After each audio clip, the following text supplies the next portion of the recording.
ako. Bakit mo ako dinala dito? Huwag lalapit. Huwag mo akong hawakan. Hindi kita dinala dito, miss. Natagpo kitang walang malay dito sa tambakan ng basura. Relax. Aabutan lang kita ng kumot na pambalot sa kahubdan mo. Oh, anong problema? Titig na titig ka dyan sa kamay mo. Nasugatan ka ba? May picture ng babaeng nakaipit sa kamay ko. Iniisip ko kung saan ko ba siya nakita. Teka, kamukha mo siya. Tingnan mo. Paano? Bakit ka may picture ng kakambal ko? Matagal na namin siyang hinahanap. Hindi ko alam. Ang tanging natatandaan ko lang ay... ang sakit ng bato ko. Parang sinusunog.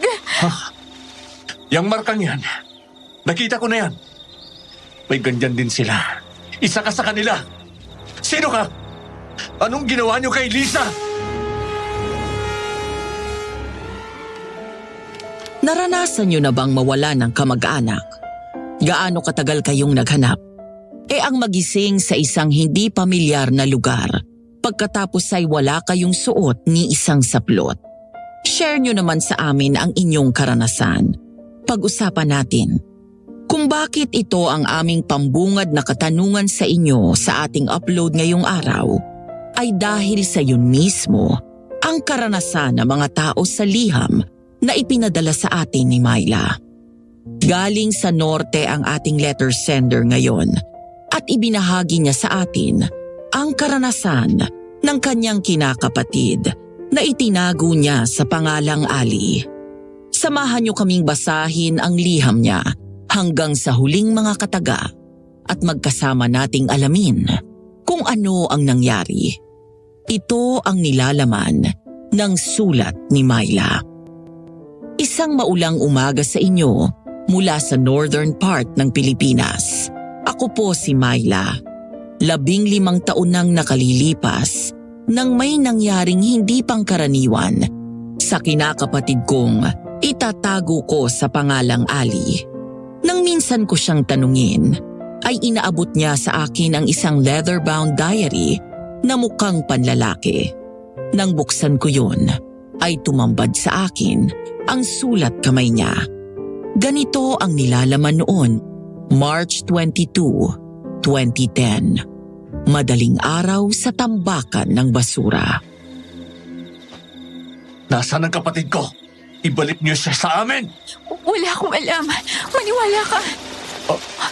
Ano yun? Nagtawag ka ng kasama mo? Ano? Nababaliw ka na ba? Paano akong tatawag? Wala nga akong kahit ano. Maliban dito sa kumot na inabot mo sa akin. May nakikita ka bang cellphone na hawak ko, ha?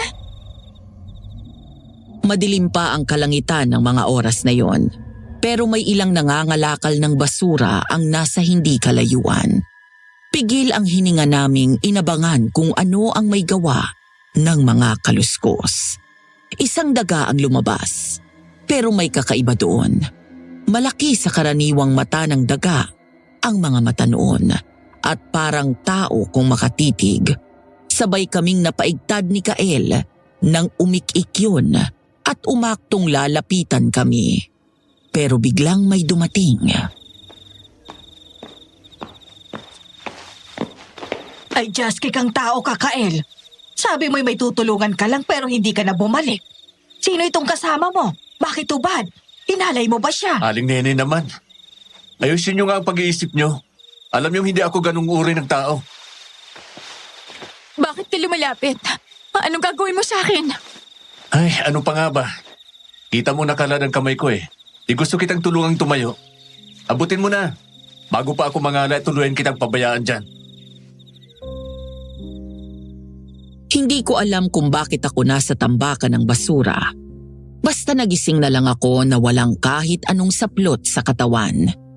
Isang gwapong lalaking kayumanggi na may katangkaran ang nakatagpo sa akin. Binigyan pa niya ako ng kumot para pambalot sa aking kahubadan. Pero ang inakala kong tagapagligtas ko, biglang nagbago ng pag-uugali nang makita niya ang picture na nakaipit sa kamay ko. Hindi ko alam kung anong sasabihin ko sa kanya. Nataranta kasi ako. Buti na lang at may isang matandang babae na dumating. bumalik sa pagiging kalmante ang lalaking nalaman kong Kael pala ang pangalan at tinulungan pa akong tumayo. Ako si Aling Nene at yan namang gwapong nagsungit sa'yo pero tinulungan kang tumayo ay si Kael. Aling Nene, kaya ko pang ipakilala ang sarili ko. Oo, kaya mo nga. Sasamahan mo naman ang singhal. May ilang minuto pa bago mag 4:00 ng madaling araw. Kasungit mo na. Kita mo, hanggang ngayon ay nanginginig pa si... Ay ano nga bang pangalan mo, Ineng? Ako po si Ali. Taga saan ka ba, Ali? Ihahatid ka na namin. Nasobrahan ka ba sa inom? Bakit ka nakahubad? Huwag niyo nang subukang alamin, Aling Nene. Sinubukan ko siyang tanungin kanina pero mukhang hindi niya matandaan kung anong nangyari sa kanya. Ay, ganun ba? Nakapag-aalala naman. Teka, huwag kang maglakad. Wala kang sapin sa paa. Baka mamaya mabubog ka pa o di kayo matusok ng kung anong pwedeng maka-impeksyon sa'yo. Pangkuin mo na kaya siya, Kael. Huwag na ho. Nakakahiya. Teka, ibaba mo na ako. May kabigatan ako mahihirapan ka. Alam mo na pala eh. Kaya pwede ba, padaliin mo ng kaunti ang sitwasyon ko. Huwag kang masyadong maglikot. Sorry. At salamat din. May ilang sandali kaming naglakad habang pangku ako ni Kael. Abot-abot ang hiya ko dahil bukod sa kumot lang ang bumabalot sa akin, alam kong amoy basura din ako. Siguradong bad breath na din ako dahil galing ako sa drinking party ng team namin noong nakaraang gabi. Nang maabot namin ang isang nakaparadang tricycle sa hindi kalayuan, ay marahan akong ibinaba ni Kael sa loob noon. Si Aling Nene ay sumakay na din. Pagkatapos ay bumiyahe kami ng ilang minuto at narating namin ang isang abalang karinderya. Ayon sa wristwatch na nakasabit sa tricycle, ay 4:00 na ng madaling araw. Pamilyar ang lugar sa akin, kaya hindi ko naiwasang magkomento. Barangay San Jose ba to? Tama ka dyan, Ineng. Taga dito ka ba? Hindi po. Ang ibig kong sabihin ay hindi na. Matagal-tagal na mula nung huli kaming tumapak ng pamilya ko sa lugar na to. Pag-usapan natin yan mamaya sa loob ng bahay ko. Saglit lang at kakausapin ko yung bantay ko sa karinderya. Lilibangin ko din yung mga kumakain. Ay, Kael, bahala ka nang sumalisi para mayakyat mo sa bahay si Ali. Sige ho, akong bahala. Ano, Sonia? Tapos niyo na bang lutuin ang tapa? 50 orders ng tapsilog ang itinawag ni Mr. Lin. Kukunin daw nila ng 11:30 yon. Palapit pa lang si Aling Nene sa karinderya ay nagsasalita na siya. Yung tipikal na lively, malakas ang boses at parang hindi na uubusan ng enerhiya na may-ari ng karinderya. Una niyang binati ang isang babae na sa tingin ko'y bantay at serbidora niya. Habang pinapanood ko si Aling Nene, ay biglang dumukwang si Kael sa loob ng sidecar ng tricycle kung saan ako nakaupo. Excuse me lang. Kukunin ko lang ang wristwatch ko. Mukhang mahalagang taong nagbigay sa inyo na. Paano mo nang sabi? Napansin ko lang kanina. Bago mo pinaandar ang tricycle, hinaplos mong salamin niyang relo. Tapos ngumiti ka na parang may naalala kang maganda. Birthday gift sa akin ito ni Lisa, yung kakambal ko. Ginamit niya ang unang sweldo niya. Sabi niya lagi ko daw isuot at ingatan ko. Kaya heto, lagi kong bit-bit kahit saan ako magpunta. O ano? Kumusta bang buhay-buhay, Tonyo? Balita ko'y nanalo ka daw sa wedding. Balato naman dyan o kaya'y magpapansit ka. Yun ang hudyat natin para sumalisi. Tayo na, Ali. Bubuhatin na ulit kita.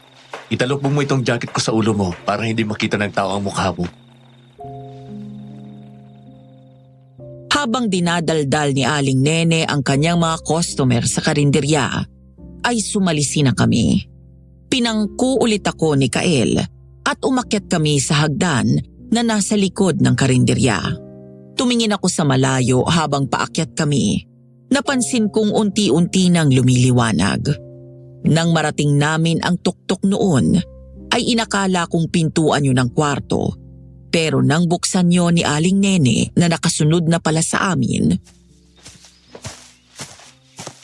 Ibababa na kita, Ali, ha? Salamat, Kael. Wow! Bahay nga. Parang condo unit. Ay, ganun ba? Mabutit na gustahan mo. Anak ko ang nag-ayos nito. Ibang klase. Papasa siyang professional interior designer para sa mga kondo sa Maynila. Kikita siya ng malaki. Eh, matutuwa yun kung maririnig ka niya. Ipakilala niya po siya sa akin. Bibigyan ko siya ng mga kliyente. Mamaya na natin niyang pag-usapan, Ineng. Mag-ayos ka na muna ng sarili mo sa banyo. Eto ang tuwalya.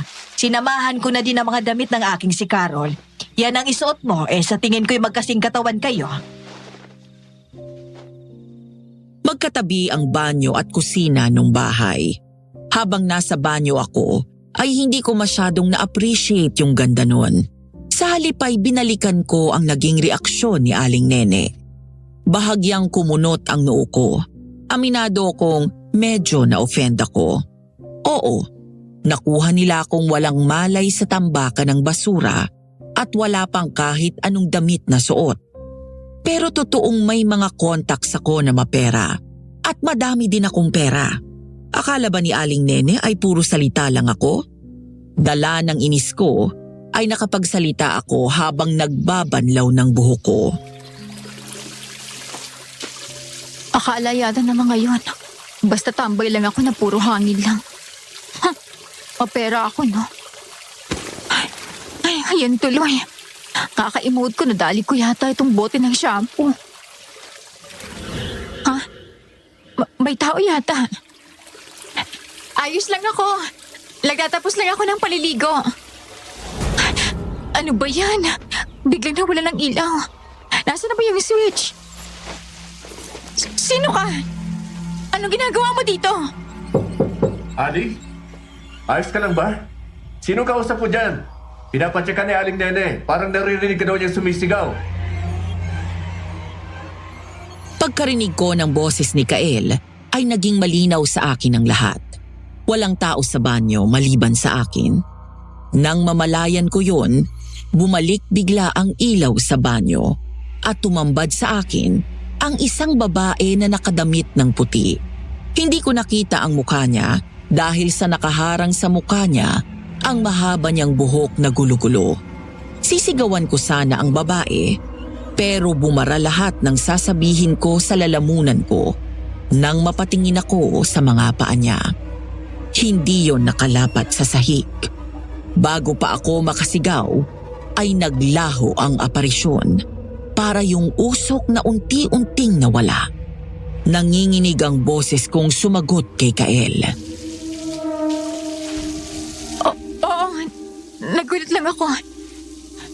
Kung sasabihin ko sa kanya nakita ko, baka isipin niyang nalilimang ako. May impluwensya ng bawal na gamot. Kapag may kailangan ka, sumigaw ka lang. Nandito lang ako sa kusina, nagluluto. Nag-iiho ako ba? Para kasi may napansin akong bahagyang usok dito sa banyo. Hindi naman. Naglalabas pa lang ako ng mga rekado. Gusto mo bang pumasok ako saglit dyan sa banyo para i-check? Baka may faulty wiring Hindi dyan. na, wag na. Nakakahiya, hindi pa ako bihis. Oo nga pala. Pasensya ka na. Nasanay lang ako kay Lisa. Matatakutin yun sa ipis at gagamba. May mga pagkakataon na kahit naka-birthday suit lang yun, napapapasok tuloy ako sa banyo para lang patayin yung tumatakot sa kanya. Sige, Kael. Magtatapos na ako sa paliligo ko. Oo nga pala. Sige na. Itutuloy ko na itong ginagawa ko sa kusina para makapag-agahan na tayo ni na Aling Nene pagkatapos mo dyan. Pagkalabas ko ng banyo, ay sinalubong ako ng singasing ng mantika sa kawaling pinaglulutuan ni Kael at ng masarap na amoy ng agahan. Amoy binating itlog na nilagyan ng palaman na kamatis at sibuyas. Pagkatapos ay ginisang bawang na nasa sinangag. Napapikit ako at saglit na in-enjoy ang pamilyar na amoy nang biglang parang may guhit na puti ang tumawid sa balintataw ko. Kasunod ang hilo na hindi ko mawari. Napakapit ako sa siradura ng pintuan ng banyo. Dinatnan ako ni Aling Nene sa ganung sitwasyon. Ali, bakit? May masakit ba sa'yo? O may putlang-putla ka, Ineng? Ano nangyari sa'yo? Okay naman ako paglabas ko ng banyo. Tapos Bigla na lang parang may maputing linya na tumawid sa paningin ko. Ayun, sumipa na ang liyo ko. Baka gutom ka na. Anong oras na ba?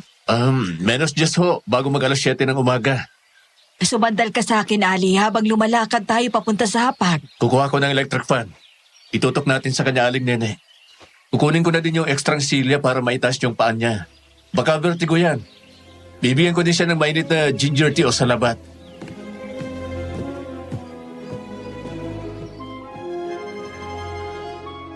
Alas 8 na nang mawala ang liyo ko. Saglit na ininit ulit ni Kael ang agahan, pero hindi na yon nakain pa dahil nakaramdam naman ako ng pananakit ng sikmura. Sabi ni Aling Nene ay kabag. Mukhang tama nga siya dahil panay na ang pakawala ko ng masamang hangin. Nang umayos-ayos ang pakiramdam ko, ay nagkasya na lang ako sa nilugaw na walang kahit anong sahog at palasa. Sabi ni Kael, bagay yon sa mga nananakit ang sikmura. Naging masama man ang umpisa ng umagang yon, masaya kaming nagsalo-salong 3 sa agahan. Ay tama nga ako, maganda ka ngang talaga. Tama din ako sa tadya ko na magka-size kayo ng anak ko. Mas mahubog ka nga lang. Diretso lang ang katawan ng batang yun eh. Parang plantsahan ang dibdib. Tungkol po sa anak ninyo, yung sa sinabi ko na pwede ko siyang i-refer sa mga kliyente, totoo po yun. Naniniwala naman ako sa iyo, Ali. Huwag mo sanang masamain na pinutol ko kanina ang pag-aalok mo. Ang totoo kasi niyan, matagal-tagal na ding nawawala ang anak ko. Ano po? Sorry, hindi ko po alam. Ay, okay lang. Ay, naku, napaiyak na ako. Ano ba naman ako? Nasa gitna tayo ng pagkain eh. Nitik naman ang mga mata to. Heto ang tissue, Aling Nene. Salamat, Kael. Pasensya ka na sa akin, Ali. Namimiss ko lang ang anak ko.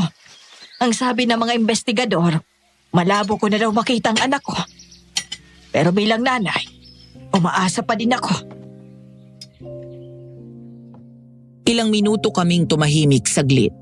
Hinintay naming tumahan si Aling Nene. Nang sa wakas ay kumalma na siya, pinag-usapan na namin ang nangyari sa akin. At nagbigay yon ng dagdag alalahanin at takot sa akin. Nabanggit mo kanina nung nasa tricycle tayo na matagal-tagal na nung huling tumapak sa lugar na ito ang pamilya mo. Dati po kaming taga rito.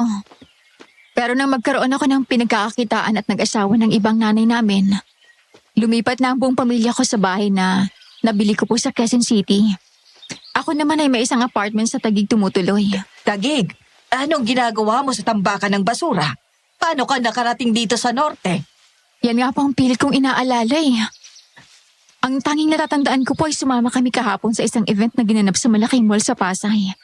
Fundraising marathon para sa mga nasalanta ng kalamidad. Hindi naman yung marathon na organized ng isang sikat na bangko ang tinutukoy mo, hindi ba? Yun nga, bakit? Hindi yun kahapon, Ali. Nung 20 pa yon. Alam ko yun dahil umextra ako dun bilang driver ng malapit na toda para ihatid yung mga a-attend ng marathon. Anong sinasabi mo, Kael? 22 na ngayon, Ali. Kung talagang wala kang matanda sa mga nangyari, hindi lang simpleng isang gabi ang hindi mo matandaan. Kung hindi, buong 48 oras. Ay nako, Ineng. Hindi kaya napagsamantalahan ka. Bigla ang gapang ng panlalamig sa akin nang marinig ko ang sinabi ni Aling Nene. Kasunod ang pagsipa ng kaba sa dibdib ko. Parang may mga toro na nagtatakbuhan doon. Pinagpapawisan ako ng malamig at naramdaman kong namamanhid ang mga kamay ko. Doon lumapit sa akin si Kael at hinagip ang mga kamay ko na inumpisahan niyang imasahe. Malumanay siyang nagsalita. Hindi naman porket natagpuan ka namin walang saplot at walang malay ay napagsamantalan ka na. Pero wala akong alam sa nangyari. Paano kung nahalay nga ako? Ali, may karanasan ka na ba? Hindi ako nagiging bastos sa tanong ko na ito. Pero inaalam lang natin kung may dapat ka nga bang ipag-alala. Wala pa. Abala ako sa pagiging breadwinner ng pamilya namin. Kaya kahit boyfriend, hindi pa ako nagkakaroon. Pakiramdaman mo ang dibdib mo. May pasakit ba? Ang ano mo, yung nasa pagitan ng hita. May kakaiba bang pakiramdam? Masakit? Hapde? Ano mang uri ng discomfort o yung masasabi mong may mali sa pakiramdam? Wala. Ipupusta ko itong relo ko na ibinigay ni Lisa sa akin. Hindi ka hinalay. Pero hindi lang simpleng salita ang ginawa ni Kael. Sinamahan niya ako sa isang obstetrician na kakilala niya. May edad na yung doktora, pero kita pa din ang kanyang galing sa paraan ng kanyang pakikipag-usap sa amin at sa paraan ng paghawak niya sa mga instrumento niya. Nakinig siya sa ikinuwento namin, tapos ay tinignan na niya ako. Halos hilingin kong maglaho na ako nang silipin niya ako doon. Ni hindi ko nga tinitignan ang parte na yon ng katawan ko. Tapos isang estranghera ang sumisipat-sipat nun. Kahit pa sabihing doktor yon, nakakahiya pa din. Siguro ay naramdaman din ni Kael ang pagkailang ko. Kaya naman, paglabas namin mula sa klinika. Alam ko nakakailang ang makita ng iba ang pribadong parte ng katawan mo. Pero ipagpasalamat natin ang sinabi ni doktora sa atin na wala siyang nakitang palatandaan na may nanalbahe sa'yo. Pero sinabi din niya na hindi yun kasiguruhan na wala nga nangyari sa akin. Paano kung mabuntis ako?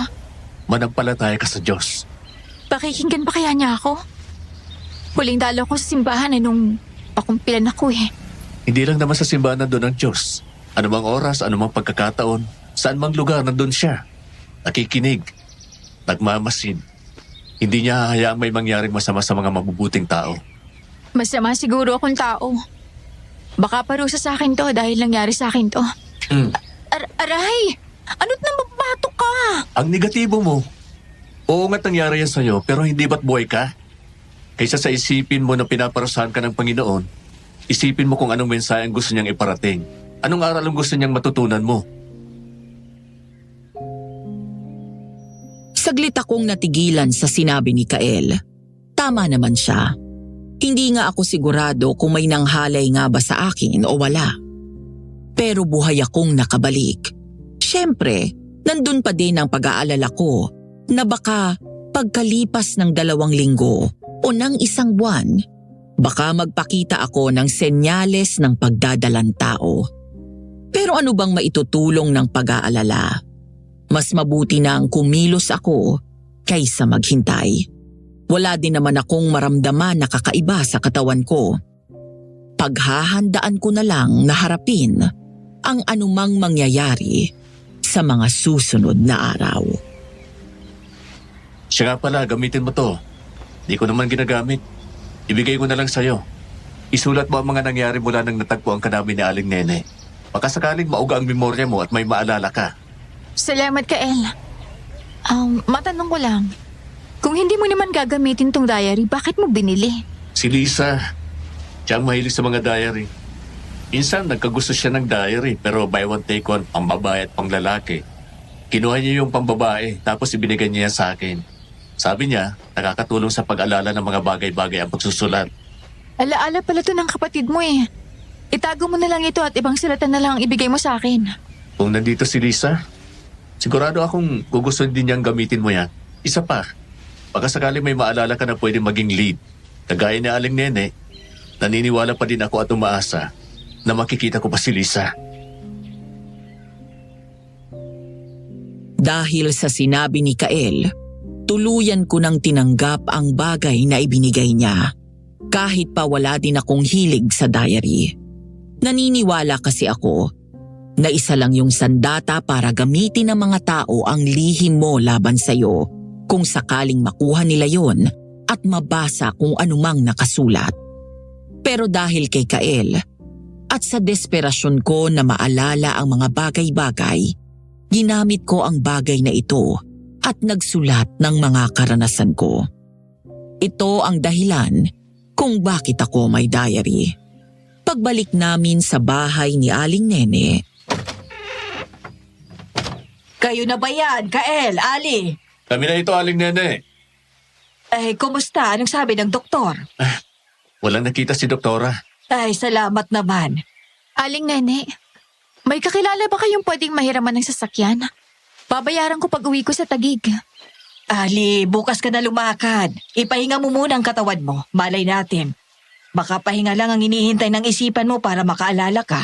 Pero sobra na pong pang-aabala ko sa inyo eh. Ano bang abalang sinasabi mo? Sa isang tao na gustong tumulong, walang puwang ang salitang abala. Pero nakatatabad ang puso na makarinig ng salamat. Salamat kung ganun, Aling Nene. Pagdating ng gabi, matapos naming makapaghapunan, ay binuksan ni Aling Nene ang kwarto nung anak niyang si Carol. Katulad ng ayos ng buong bahay, ay maganda din ang kwarto ni Carol. Parang straight out of an interior design magazine.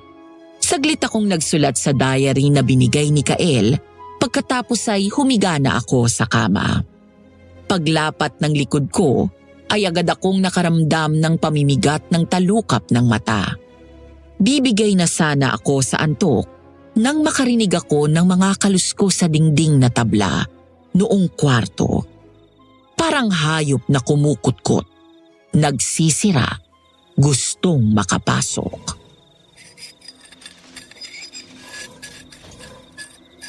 Ano bang ingay yun?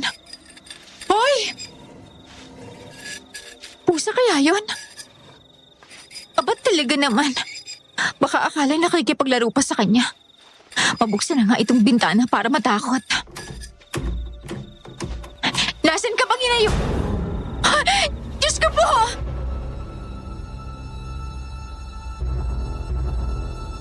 Ang inakala kong pusa ay isa palang nilalang na sa mga kwentong barbero ko lang naririnig. Malaki yun. May namumulang mga mata. Pula ang buhok na animoy pugad ng ibon sa gulo. May matalas na kuko at mga pangil na singputi ng yeso o yung chalk na ipinangsusulat sa blackboard. Magkasabayang hilakbot at pagbaliktad ng sikmura ko dahil bukod sa nakakatakot na anyo ng nilalang ay may dala yung nakasusulasok na baho. Parang pinaghalong nabubulok na karne, malansang isda at asupre. Nang palapit na sa akin ang nilalang, ay biglang bumukas ang pinto ng kwarto at may nagsaboy ng asin. Abi! Tumalidikta, kreatora! Umalis ka, aswang! Nasaktan ka ba, Ali? Hindi naman. Buti na lang at narinig kong sumigaw ka. Wala pa naman si Aling Nene kasi may problema daw sa karinderiya. Latin ba yung isinigaw mo? Tinawag mong aswang ang nilalang na yun? Magpapaliwanag ako. Saglit lang at sasaran ko ang bintana nitong kwarto. Doon tayo sa salas mag-usap. Nang nasa salas na kami noong bahay ni Aling Nene, ay pansamantala akong iniwan ni Kael. Pagbalik niya ay may dala na siyang mainit na salabat na may kaunting piga ng dayap. Sabi niya, mainam na pampakalma yon. Habang iniinom ko ang ibinigay niya, ay ikinuwento niya sa akin ang tungkol sa kakambal niya na si Lisa. Isang New Age witch or Wiccan na may mixed practices ang kapatid niya. Ang advokasya niya ay ipalaganap muli sa mga tao ang sinaunang paniniwala ng pagano, kung saan may respeto sa kalikasan at may takot sa karma. Ang biro nga namin sa kanya ng mga magulang namin ay galit siya sa progreso. Pero sinagot niya kami na hindi masama ang pagunlad. Pero hindi daw tama na sirain ang kalikasan. Environmentalist din pala siya. Sabi niya kasi, may mga espiritu at iba pang nilalang ang nakatira sa mga puno at iba pang halaman. Okay lang naman kung doon lang siya tumutok. Pero isang araw, sinabi niya sa amin na delikado pala ang kakaunti ang nalalaman. Sinabi ba niya kung bakit? Una niyang inireklamo yung mga irresponsible nagpo-post ng mga impormasyon na misleading sa internet. Yung mga nagtuturo ng pangungulam, pananalbay sa iba. Sabi niya delikado ang ganun dahil walang maayos na patnubay. Tama naman siya. Ang kahit anong bagay na walang sapat na impormasyon ay delikado kung papasukin ng isang tao. Yun na nga. Pero dahil sa pagiging seryoso ni Lisa sa paganong paniniwala niya, nakadiscover siya ng isang sama ng mga mangkukulam na ang tanging gusto ay manalbayan ng iba. Call it power tripping o kung ano man, pero yun sila. Mga padalos-dalos. At ginagawa na lang ang mga bagay na hindi na iniisip ang mga consequences. Oo nga, ganun yun. Kasamang ilang kaanib nila sa paniniwala, sumama si Lisa na imbestigahan yung grupo. Hindi na namin siya nakita pagkatapos noon. Naku po. Nang mag-report kami sa pulis, ang sabi ng iba, baka daw nakulto o kaya ay nahipnotismo. Nang sabihin ko sa kanila na ang kutob ko ay naloko ang kapatid ko at baka yung grupong yun mismo ang kumuha sa kanya.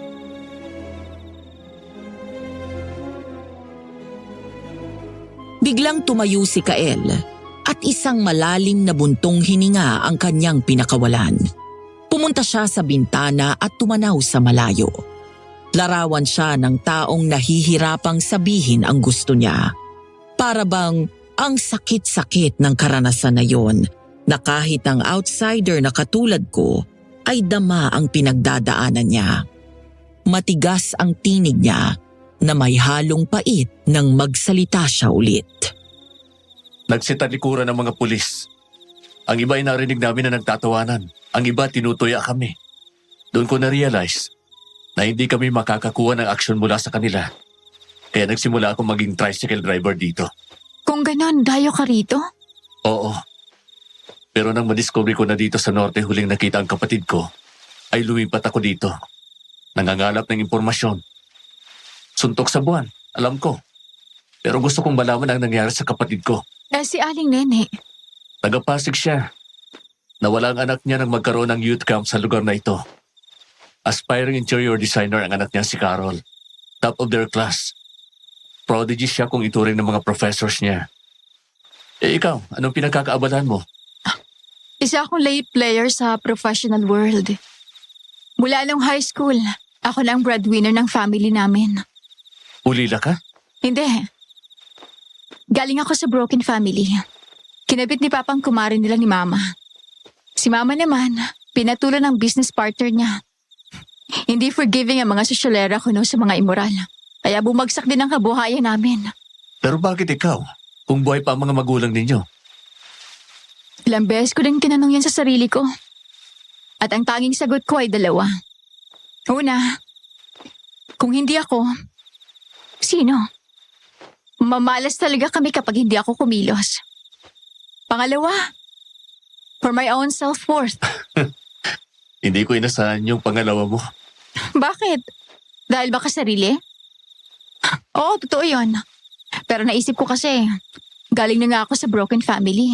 Magiging broken pang buhay ko. Maiba naman, di ba? Kahit late na ako nag-college, isinumpa kong aangat ako sa sariling sikap ko. At nagawa mo yun. Oo, well, hindi masyado. May partner ako. Yung ex-best friend ko na si Annalie. Shared idea yung startup namin. Totoong ako yung nagpalago nun. And dahil doon, naibenta namin siya sa mataas na halaga. Wow. Pero, I still recognize her contribution. Masyado kang fair. Napakaliit ng mundo para man lamang ka sa kapwa mo. Mabilis lang ang balik ng karma. Mas mabuti ng good karma ang bumalik sa akin kaysa sa masama. Ayoko ng sakit ng ulo.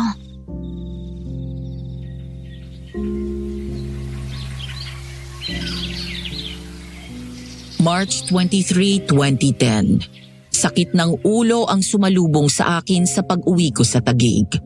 Ipinag-drive ako ni Kael. Sabi niya, hiniram niya ang sasakyan ng isang kakilala. Pero kutob ko ay sa kanya yung sasakyan. May ilang personal na gamit kasi doon.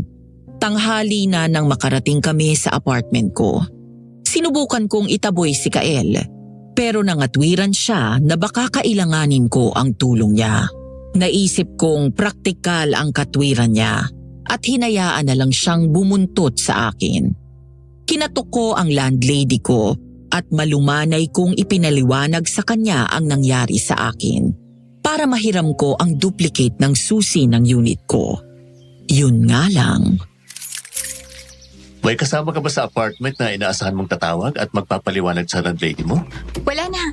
Dati kong kasama sa bahay si Annalie pero nung magliyas yun, naiwan na ako mag-isa rito. Kung ganon, sino kaya nagsabi sa landlady mo na nasa island getaway ka at may kasamang foreigner? Malay ko. Siraulong walang magawa siguro. There she is. Sabi sa inyo, team nagpapakasarap lang ang bruha kung saan. Masyado naman kayong nerbiyosa at nerbiyosa. I'm sure, sila ng kadate niyang foreigner nag-trash nitong apartment niya. Too wild for loving, Ali. What the flying F are you talking about, Annalie? For context, matagal na kaming hindi nagkakaharap ni Annalie. Kahit ang magkausap sa cellphone ay hindi. She was my ex-best friend. After niyang magalit nung tanggihan ko ang confession niya. Yes, Annalie is a lesbian. Okay naman ako sa gender preference niya. Ang hindi namin pinagkasunduan ay ang pagsuko niya sa potential nung startup namin at yung pag-i-insist niya sa akin na pumasok kami sa isang romantic relationship. Seeing her sa apartment ko after our not so good parting was a real shock to me. Samahan pa ng kung anong kabulustugan na sinabi niya. Team, if you'll excuse us na muna, please. I'll email you guys kung kailan tayo magmi-meet ulit for our next project. You trashed my place. Hindi ako may gawa nito. Umayos ka nga. Sa sobrang kalasingan mo siguro, nalimutan mo nang may pinick up kang lalaki sa bar. Kung saan tayo, ay mali. Kayo pala ng team mo ay nag-victory party. Alam mong walang katotohanan ng sinasabi mo. And FYI, tinawagan kita to celebrate with us. Dahil part ka ng team. Kahit kailan hindi ka namin initsapwera. Part ng team ay big fat A. Hindi nga ako sinusunod ng mga yon kapag nag-uutos ako. My brilliant ideas never come into fruition sa startup. Laging kailangan may go signal mo. You abandoned it, Annalie. Just when it needed you the most. Sinukuan mong potential ng startup. Oy, ako na walang kwentang walang talento na nilayasan ng lahat nang bumubulusok kayo. At ikaw ang mapaghimalang prodigy who saved the day. Ikaw na ang santa at magaling. Wala akong sinabing ganon. Alam mong kahit kailan hindi ko inisip ang ganyan. Sa team, alam mong pantay tayo ng authority. Kahit nang umalis ka to find myself, sabi mo nga, Kaya pala isang salita mo lang. Parang mga turoang aso nang sumusunod ang mga yun sa'yo. tama na Annalie. Ayoko na makipagtalo sa'yo. Kael, nakakahiyaman sa'yo. Aayahin kita buong araw. Hindi ko kayang ayusin ang lahat ng to.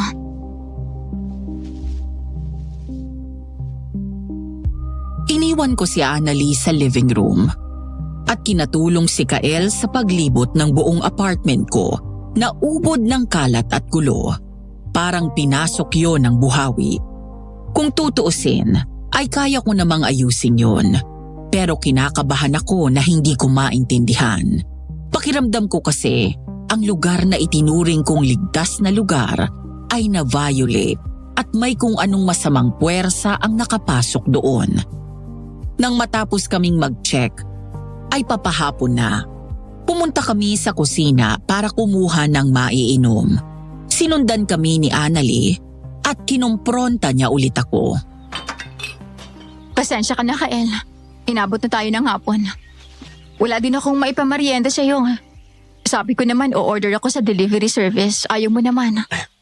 Ilang oras na lang naman ay maghahapunan na. Okay na ako sa may inom. Iced tea lang ang meron sa ref eh. Sana naman ay walang kahit anong chemical ang nilagay nung namasok ng bahay ko. Misery, 6 companies sabi nga. 2 tayo magdudusa sa epekto. Sira, iba naman yun. Ganun na din yun. Anong sinabi mong sabihin ko sa'yo na gusto kong magkaroon tayo ng romantic relationship? Wala akong oras para sa mga ganyang bagay. Sino yung kasama mo? Siya bang kaulayaw mo ng 2 araw kang hindi mahagip? Ayusin mo yung pag-iisip mo, Annalie. Siya si Kael. Siya ang nakapulot sa akin na magising ako sa tambakan ng basura sa San Jose. Oh, how ironic ano? Gaano man kataas at kalayang naabot mo, sa pinanggalingan mo pa din ang bagsak mo. Hindi ko naiintindihan kung para sa ng mga patalinghaga mong mga salita. Kung may gusto kang sabihin, mas mabuti pang diretsahin mo na lang ako. Hindi mo man lang ba tatanungin kung paano ako nakapasok dito? Dati ka nakatara rito. At sadyang hindi ko naman pinalitan ng lock ng bahay. Hindi na ako nagtataka kung paano ka nakapasok. Ang gumugulo sa isipan ko ngayon ay ang mga sinabi mo kanina sa harap ng team. Bakit? Ayaw bang gumana ng photographic memory mo? Paano kaya kung napaglaruan ka ng mangkukulam? Ano? I love that look, Ali. Hindi ako nakikipaglokohan sa'yo, Annalie.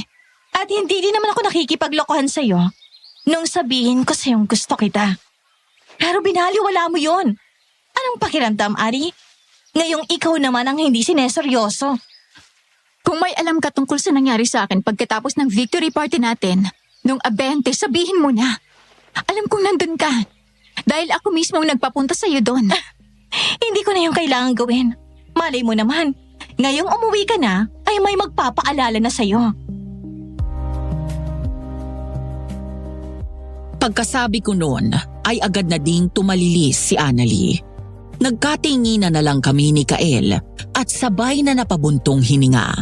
Pagkatapos noon, ay magkatulong naming inayos ang bahay ko. Masipag si Kael, mas mitikuloso pa nga siya sa akin pagdating sa tamang pangangalaga ng mga gamit sa bahay. Bandang 8:00 ng gabi, nang magdesisyon kaming tumigil na. Kumakalam na din kasi ang mga sikmura namin. O-order sana ako ng pagkain, pero nagboluntaryo si Kael na siya na lang. Pag-alis niya ay naligo ako saglit para alisin ang amoy pawis at alikabok na kumapit sa akin. Nagpapatuyo ako ng buhok ko sa salas nang makarinig ako ng ingay sa may teres na nagsisilbing sampayan ko ng damit kapag naglalaba ako.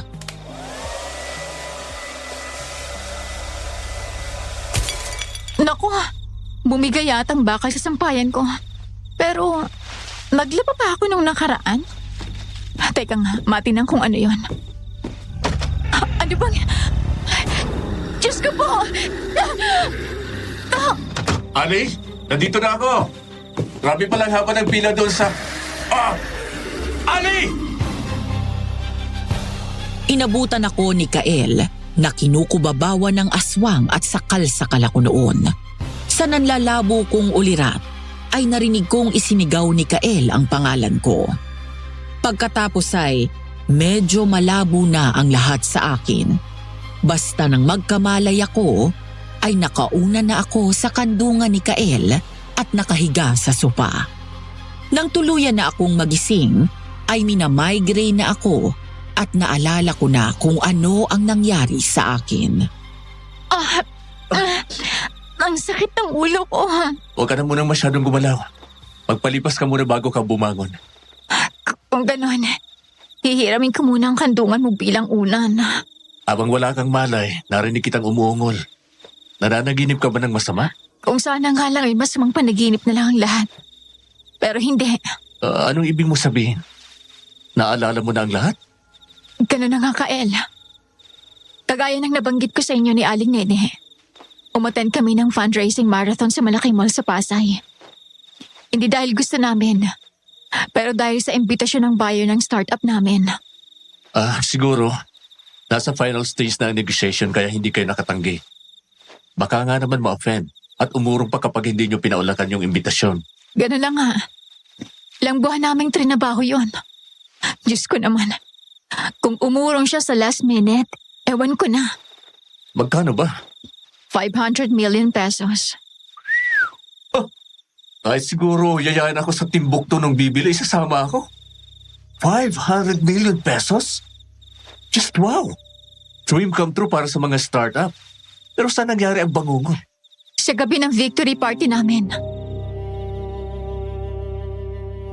Habang nakahiga ako sa kandungan ni Kael, ay ibinahagi ko sa kanya ang mga nangyari. Mula sa event sa Pasay noong 20 hanggang sa gabi ng victory party namin kung saan nagkita ulit kami ni Annalie dahil pinilit ko siyang pumunta para ibigay ang share niya sa napagbentahan. Late siyang dumating at medyo lasing na din. Sige lang, team.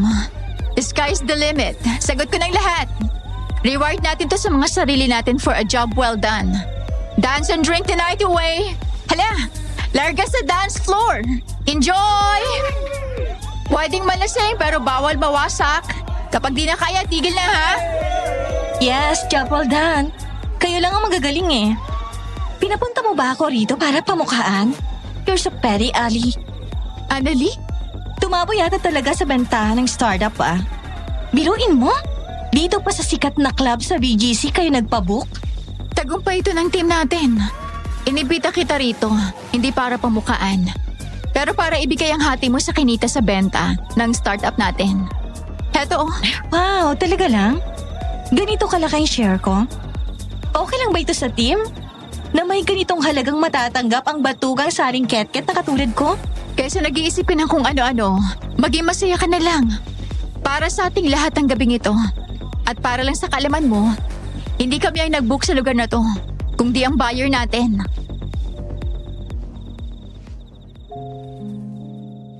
Pilit kong inignora ang mga panunuya ni Annalie. Ayokong sirain ang gabing yon para sa team dahil lang sa pagmamaktol niya na wala sa tamang hulog. Kung gusto niyang makisaya sa amin, okay lang. Kung ayaw naman niya, edi umalis na lang siya.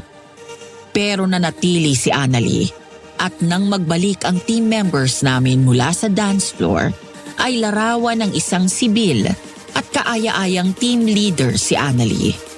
Nakikipag-usap ng maayos at nakikipagbiruan.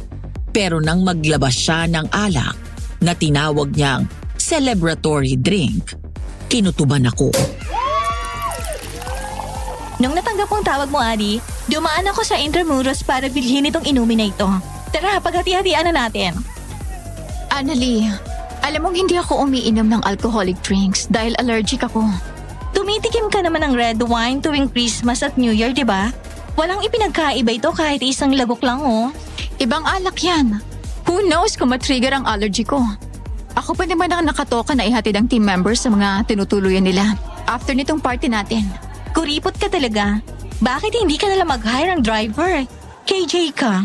Oo na, ako na ang KJ. Ay, bahala ka na nga. Basta kami ng team, iinom nitong dala ko. Oh, akin ang mga baso nyo. Masaya na naman ang mamahaling liquid ang mga lalamunan natin.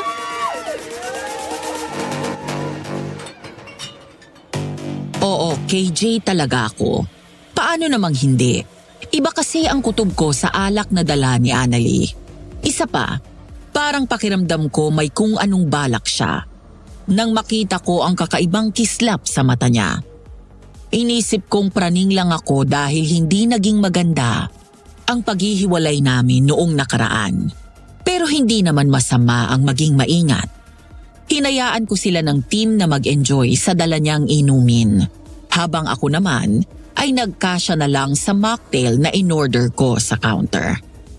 Nangangalahati na ang iniinom ko nung magdesisyon akong makisayaw saglit sa team members namin na nasa dance floor. Pero nung sumubok akong tumayo, Anong nangyayari sa akin? Ali, anong nangyayari sa'yo? Annalie, pakitawag ang isa sa team members. Nahihilo ako. Ha? Ano bang ininom mo? Hoy, bartender! Anong ibinigay mo sa kanya, ha? Hayaan mo na. Itawag mo na lang ako ng taxi, please. Bakit ka pa tatawag ng taxi? Nandito naman ako, tara na.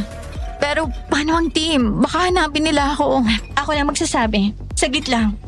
Team! Aalis muna kami ni Ali. Sino sa inyong medyo sober pa? Si Troy? Hetong susi ng sasakyan ni Ali. Ikaw nang bahala sa inyong lahat, ha? Drive safely. Oh, anong nangyari? Ha? Wala naman nangyari. May lakad lang talaga kami. You know, it's a girl thing. Alam sinabi mo sa kanila. Bakit hindi mo sinabing nahihilo ako? Akala ko ba gusto mo silang mag-enjoy? Kapag sinabi ko yung nararamdaman mo, magpapanik ang mga yon. Nasa na-enjoy sa ganun? Sa bagay, tama ka. Ako po, Diyos ko, lumikot ang paningin ko. Tayo na, ako nang bahala sa'yo. Isandig mo na lang ang ulo mo sa balikat ko kung hindi mo na talaga kaya. Sige, salamat, Annalie. Hindi, Ali. Salamat sa'yo. Matutupad ng hangarin ko. Sabi nga nila, tuso man at magaling ang matching, may isahan din. bago natin ipagpatuloy ang pagbabasa ng liham ni Myla tungkol sa kinakapatid niyang si Ali, nais naming magpasalamat sa inyong walang sawang pagsuporta, pagtangkilik at pagmamahal sa Aswang Diaries at sa mga sister channels natin na kilala bilang Kwentong Takip Silim, Sityo Pangil, Sityo Bangungot, Aswang Confessions at ang pinakabago nating channels, ang Aswang Radio at Miss Ami Aswang Love Stories. Kung may ibang channels po kayo na makikitang nag-a-upload ng mga contents natin na hindi kabilang sa mga nabanggit na sister channels ng Aswang Diaries, maaaring magtulungan po tayo na i-report sila. Muli ang aming taus-pusong pasasalamat sa inyong lahat. At ngayon, balik tayo sa pagbabasa ng liham ni Myla tungkol kay Ali. Nahihilo ako, oo. Pero malinaw kong narinig ang mga huling sinabi ni Annalie. Tapos, nung nasa sasakyan niya na kami, ay hindi pa agad kami lumakad. Sa nanlalabo kong ulirat, ay narinig ko siyang may kausap sa cellphone at sinabi niya na pumunta kayo, dala ko na siya. Nung nagbabiyahe na kami, datnan at panawan ako ng ulirat. May kakaibang amoy ang sasakyan niya. Parang mga halamang gamot na nagdadala ng dagdag hilo at panlalambot sa akin. Huli kong nakita ay lumampas kami sa arko ng San Pedro, Laguna. Nang magkamalay ako, ay nasa lugar ako na sa tingin ko ay isang abandonadong warehouse at may mga umuusal ng orasyong Latin. Nasaan ako? Gising ka na pala. Annalie, anong nangyari? Bakit ako nakagapos sa krus na to? Nasaan ang mga damit ko? Nasaan nga ba? Bakit kaya hindi mo alamin? Total, matalino ka naman, di ba? With Latin honors ka nga nung graduate tayo. Pakawalan mo ako dito. Hindi ako nakikipagbiroan sa'yo, Annalie. Biro? Boba ka ba? Anong biro? Hindi marunong magbiro ang mga miyembro ng sugat ng lupa. Nakahantad ang aking buong kahubadan sa mga tao na kasama ni Annalie. Lahat sila ay nakasuot ng itim na damit na may lambong. Yung tipong isinusuot ng mga miyembro ng kulto. Pagkumpas ng kamay ni Annalie ay sabay-sabay na nagluhuran ang miyembro ng kulto at mas lalong lumakas ang dasal nila. Si Annalie naman ay biglang naghubad. Anong ginagawa mo, Annalie? Alam mo ba, Ali? Inggit na inggit ako sa'yo ng college tayo. Pareho lang naman tayong breadwinner at late nang nakapag-college. Pareho lang naman tayo nagtatrabaho kasabay ng pag-aaral. Pero bakit ikaw lang ang umangat? Ano bang sinasabi mo? Hindi mo alam ano? Ang maalindog na katawang ito ang ginawa kong puhunan para makapasa ako kahit hindi ako pumapasok. Dahil nagdo-double shift ako. Oo, ibinenta kong sarili ko sa mga professors. Ano? Hindi lang yon. Nakatatlong palaglag ako. Alam mo ba yon? Hindi ano? Dahil masyado kang goal-oriented at one-track mind. Ikaw na naniniwala na ang lahat ay makukuha sa malinis na paraan. Puwet! Anong ginawa mo? Narinig mo sinabi ko? May mga professors kasi na ang gusto ay walang proteksyon at sa loob gawin yon. Pikit mata lang ako. Kailangan ko makatapos eh. Habang nananatili kang malinis, ako naman patuloy na nalulublob sa putik. Nilunok ko lahat ang galit at inggit sa'yo. Mahal kita eh. High school pa lang tayo may nararamdaman ako para sa'yo. Kaya naman nagtapat ako sa'yo nung itinatag natin yung startup. Pero binastad mo ako! Kaibigan lang ang tingin ko sa'yo. Isang kapatid. Hoy! Ayaw mo nang bumaba dyan sa dyan sa lintek na pedestal mo! Pero mag-iiba na yan ngayong gabi. Diyos ko! Annalie! Anong ginawa mo sa sarili mo? Ito ang ginawa mo sa akin, Ali! Pero huwag kang mag-alala. Magsasama na tayong dalawa! Huwag kang lalapit! Diyan ka lang! Utang na loob! Huwag mong gawin sa akin to! 2 linggo mula ngayon sa pagbibilog ng buwan, magiging akin ka na ng tuluyan! Wag!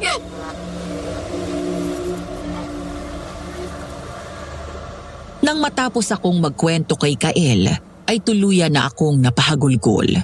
Nagbalik lahat sa akin ang rimarim, pandidiri at galit kay Annalie. Kinagat niya ako sa batok. Minarkahan. Naramdaman kong umiikot ang aking paningin. At bago ko nawalan ng ulirat, ay nakita kong lumapit sa akin ang mga miyembro ng kulto nila at pinaghihihipo nila ako sa iba't ibang parte ng katawan ko. Sa pagkakaalala ko ng pangyayaring yun, ay nanginginig ako. Kumalma lang ako nang marahang haplusin ni Kael ang ulo ko. Tama na, Ali. Ipahinga mo na ang isipan mo. Nandito ako para sa'yo. Hindi ka nag-iisa. Hindi. Masokista ka ba? Sa tingin ko hindi. Kael, 2 gabi akong ikinulong sa warehouse na yon. Sakutan nila. Oo, sa puntong ito, alam na natin kung anong nangyari sa'yo sa 2 araw na hindi mo maalala. Hindi, Kael. Mali ka. Hindi yan ang gusto kong sabihin. Eh ano kung ganun? Ang dahilan kung bakit parang pamilyar sa akin si Lisa ay dahil sa nakita ko siya doon. Nang gabing maiwan akong mag-isa sa warehouse na yon. Ano? Wala pa din akong saplot, pero inalis na nila ako sa krus na pinagapusan nila sa akin. Sa halip ay nasa madumi akong kutsyon at nakagapos ang kamay at paa. Wala ang mga miyembro ng kulto. Si Annalie naman ay sandali ding lumabas. Hinalikan niya pa ako sa labi bago siya umalis. Sinagot ko yon ng pandudura sa mukha niya. Tinawanan lang niya ang ginawa ko at pinanggigilan ang baba ko. Nang tumahimik ang paligid, ay isang babae ang nagpakita sa akin at may itinuturo. Nang umabot ako sa kwento kong yon, ay ibinangon ako ni Kael mula sa kandungan niya at hinawakan ang magkabilang braso. Kumusta si Lisa? Ligtas ba siya? Bakit daw siya nandun? Hindi ko alam. Basta may itinuturo lang siya. Nang sundan kong direksyon ng daliri niya, nakita ko nakatarak na punyal sa may sulok. Gumapang ako papunta doon at kinalas ang tali ko. Siya ba ang nagabot ng picture niya sa'yo? Oo. At may ipinapasabi siya sa'yo. Ano? Sabi niya, ipakita ko doon sa kapatid niyang larawan niya at sabihin nasa ilalim ng kama niya ang hinahanap mo. Pero, mas mabuti na raw na wag mo na siyang hanapin pa. Mas makabubuti daw yan para sa lahat.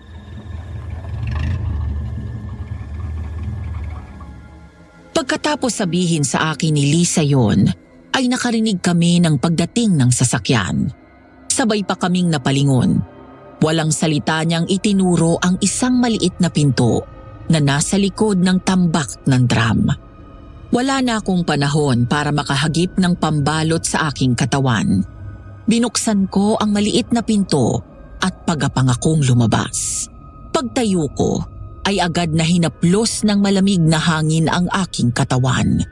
Ang panginginig ko ay aking isinantabi at nanakbo na ako. Napapaligiran ng talahib at ilang ligaw na halaman ang paligid ng warehouse.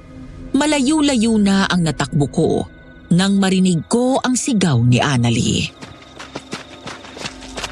Ali! Hindi ka makakatakas sa akin! Hindi niyo ako dapat abutan. Sana ako tatakbo. Doon, para may nakikita kong tao doon. Naamoy kita, Ali! Nandiyan na ako! Nasaan siya? Bulaga! Pagkatapos nun, ay may humagip sa bukong-bukong ko. Dahil doon, ay natumba ko ng padapa sa damuhan. Sinampiga ako ng aswang at sandali akong nawala ng lakas, dala ng liyo. Pero nung naramdaman ko na hinihigit niya ako, ay nangunyapit ako sa mga talahib, habang ang isa ko pang kamay ay nangangapa sa daan na pwede kong maging sandata. Hanggang sa may nahawakan akong matigas. Piraso ng kinayas na kawayan. Buong higpit ko yung hinawakan. Pagkatapos ay inundayan ko ng saksak ang kamay ng nakahawak sa bukong-bukong ko. Nang mabitawan ako ng aswang, ay inundayan ko pa yon ng isa pang saksak sa balikat. Doon ko tinapos ang pagkukwento ko kay Kael.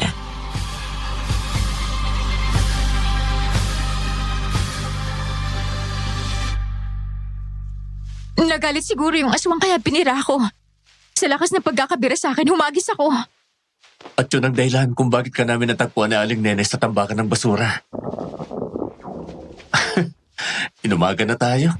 At mukhang may world war na sa tiyan natin. At teka, i-check ko yung pagkain na nabitawan ko kanina. Baka may nag-survive pa. Sige, kung wala nang pwede, please lang this time. Pumayag ka nang o-order tayo via delivery. Kung di ay baka magkaroon na tayo ng ulcer dahil sa gutom.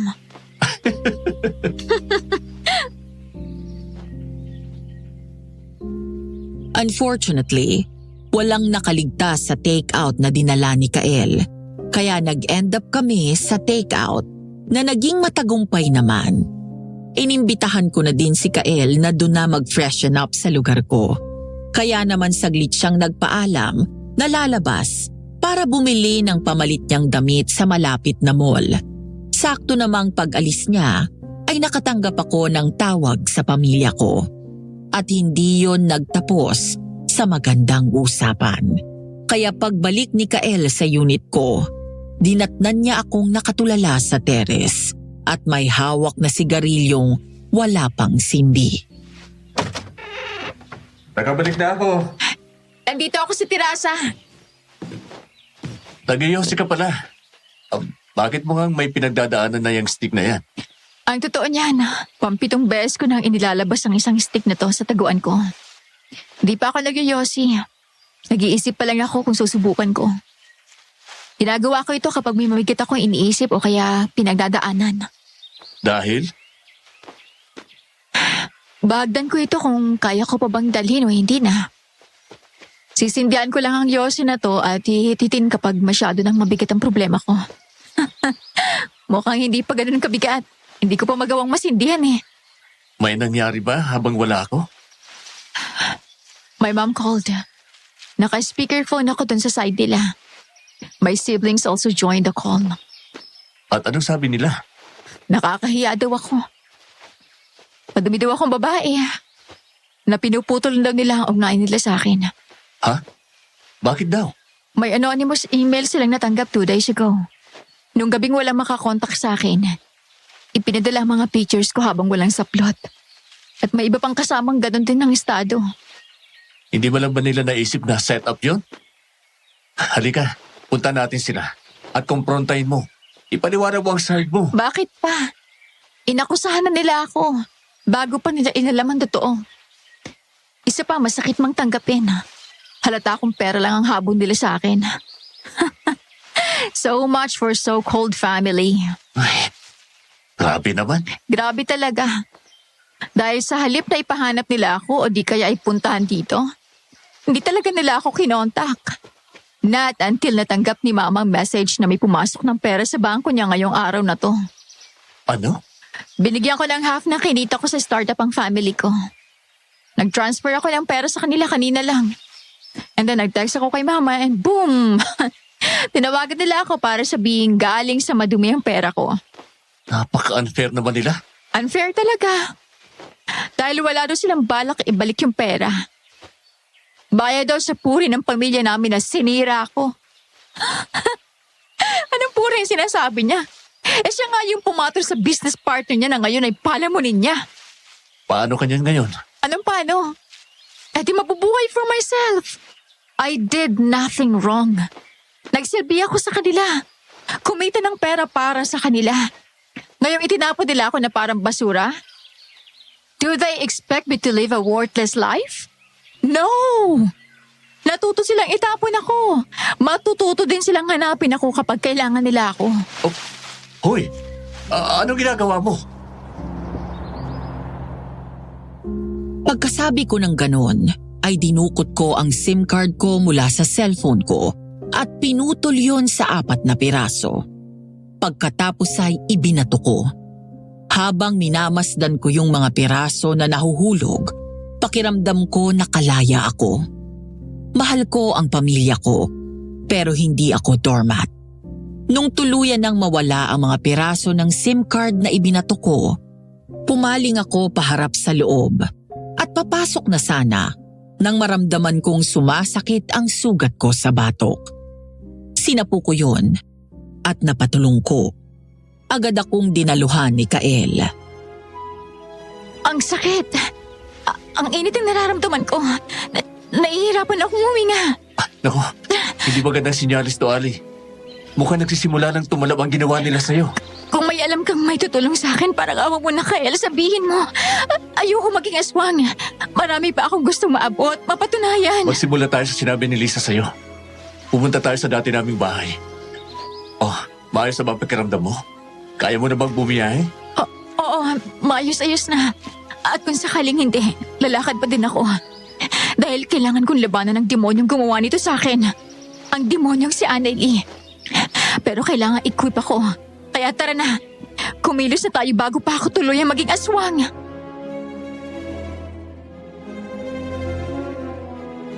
Nang matapos kaming maghanda, ay lumarga na kami. Mula BGC ay pumunta kami sa Batangas. Papalubog na ang araw nang huminto kami sa isang property na may mataas na gate. Mula sa compartment ng sasakyan ay inilabas ni Kael ang bungkus ng mga susi. Sandali siyang lumabas ng sasakyan para buksan ang gate. Pagpasok namin ay tumambad sa akin ang isang sinaunang malaking bahay. Sa puntong yon, alam ko nang hindi simpleng tao si Kael. Galing siya sa may kayang pamilya. Bagay na isinatinig ko sa kanya habang nasa garahe kami. Oh, bakit ganyan ko kung makatitigali? Hindi mo hiniram ang kotse na yan. Booking na pala ako, no? Oo, coach ko nga to. Galing ka sa may kayang pamilya. Kita naman sa bahay pa lang na to. Galit ka ba? Hindi naman. Sinabi ko lang sa'yo.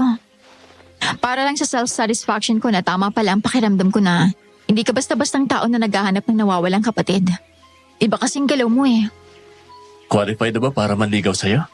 Kalokohan mo. Baka lang naman Tara na nga. Dito tayo sa may backdoor dumaan. Pumasok kami sa loob ng bahay. Tumambad sa amin ang mga gamit na balot ng mga puting tela. Sinalubong kami ng alikabok at mga agiw. Medyo amoy umok na din ang paligid. Gamit ang flashlight na dala ni Kael, ay umakyat kami sa second floor at pinasok ang kwartong may pintong kulay blue na may pentagram na iginuhit gamit ang silver na pinta. Pagdating namin doon, ay magkatulong kaming naghanap ni Kael. Pero nakailang ulit na kaming tumingin sa ilalim ng kama ni Lisa, ay wala kaming nakita. Pagsilip ko sa bintana ay madilim na. Inabot na kami ng gabi. Nasaan kaya yun? Nakailang baliktad na tayo ng Catherine ni Lisa pero wala tayong nakita. Sigurado ka ba na tama ang pagkakarinig mo sa sinabi niya? Oo, malinaw. Pero saan ilalim pa kaya ng kama ang sinasabi niya? Wawasakin ba natin itong kutsyon? Oh, ano ginagawa mo? Bakit mo kinakatok yung kama? Parang medyo hindi pantay sa parting to Tingnan mo. Tsaka parang may kung anong extra space yung ingay na ginagawa kapag kinakatok ko. Oh, tingnan mo. Oo nga. Kael, parang may overlap ang parte na to. Subukan mo kayang iusod ng padulas. Yung parang sa sliding na salaming pinto sa mga eskaparate. Ginawa ni Kael ang suggestion ko at umusod nga ang kahoy. Nakita namin na parang may maliit na compartment doon na kasya ang isang libro na parang sinlaki ng encyclopedia. Isang bagay na nakabalot sa string bag na gawa sa mamahaling tela ang nandun. Nang buksan namin yon, ay isang handmade na itim na libro ang aming nakita. Kita kong nanginig ang baba ni Kael, para bang nagpipigil siyang maiyak. Binalak kong lumabas ng kwarto para bigyan siya ng privacy. Pero nung patayo na ako, ay hinawakan niya ako sa pulsuhan at nakiusap. Ali, please. Huwag mo akong iwanan. Samahan mo akong tingnan ang laman ng librong ito. Sige, Natatakot akong buksan, Ali. Paano kung hindi ko magustuhan ang nilalaman nito? Paano kung malaman kong napapunta sa maling landas si Lisa? hindi mo malalaman kung hindi mo haharapin ang takot mo, Kael. Mabuti kang tao. Kaya sa tingin ko'y mabuti ding tao si Lisa. Hindi siya basta-basta mapapariwara. Pwede bang ikaw ang magbukas? Naduduwag ako. Amin ang kamay mo, Kael. Sabay nating buksan.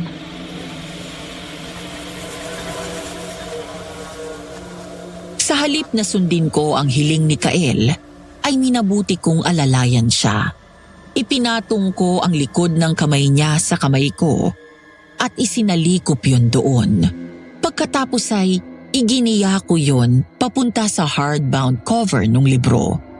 Tumumbad sa amin ang unang pahina na gawa sa parchment paper.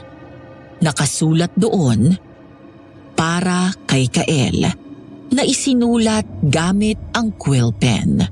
Ang mga sumunod na laman noon ay naghatid sa amin ng sari-saring emosyon at mga impormasyon na hindi namin inasahan. Iniimbestigan ni Lisa ang modern-day cult na kung tawagin ay sugat ng lupa. Mga grupo sila ng tao na nakakuha ng mga lihim na kaalaman tungkol sa pangungulaw sa pamamagitan ng internet. Kung ganon, hindi pala naloko o na-hypnotize ang kapatid mo. Sinadya niyang sundan ang mga yon dahil sa panatan niya sa kanyang piniling landas. Bata pa lang kami, sobrang matatag ang prinsipyo ni Lisa. Ang sense of justice at righteousness niya ay walang katulad. Natatakot ako para sa kapatid mo, Kael. Delikado siya doon. Baka mapahamak siya. Sa tingin ko'y napahamak na nga siya. Hindi. Ayaw ko munang isipin yon. Ang dapat natin gawin ngayon ay maayos siyang ginawa sa'yo ng ex-best friend mo sa'yo. Ano yun? Oh, para may nagbabasag ng gamit sa ibaba. May umaakit ng hagdan. Aray! Ang sakit! Diyos ko, parang may umuuka sa batok. Ali! Nakaamoy kita! Nasaan ka? Huwag kang magtago! Si Annalyn yan. Paano niya nalamang nandito ako? Don't panic. Teka, kailangan makalis tayo dito.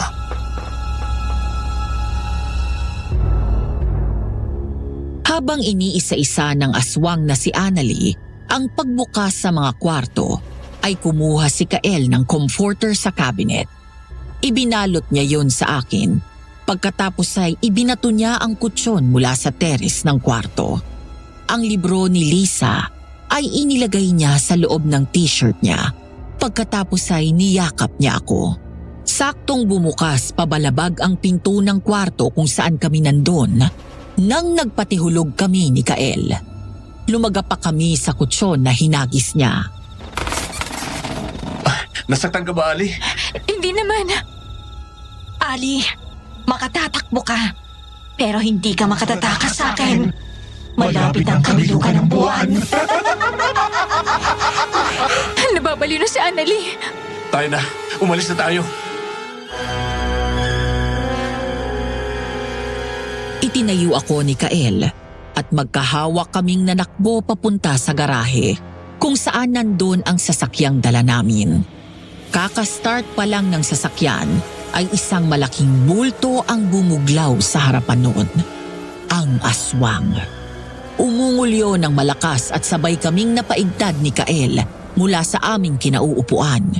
Pero sa halip na matigilan si Kael, ay kumambyo siya at buong diin na inapakan ang silindyador ng sasakyan. Kael!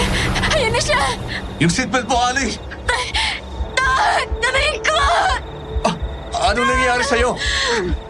Ali, pumunta ka sa akin! Namumulang paningin ko! Ang init!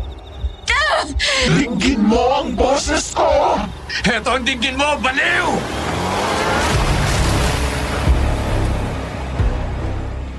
Binundol ni Kael ang aswang na si Annalie.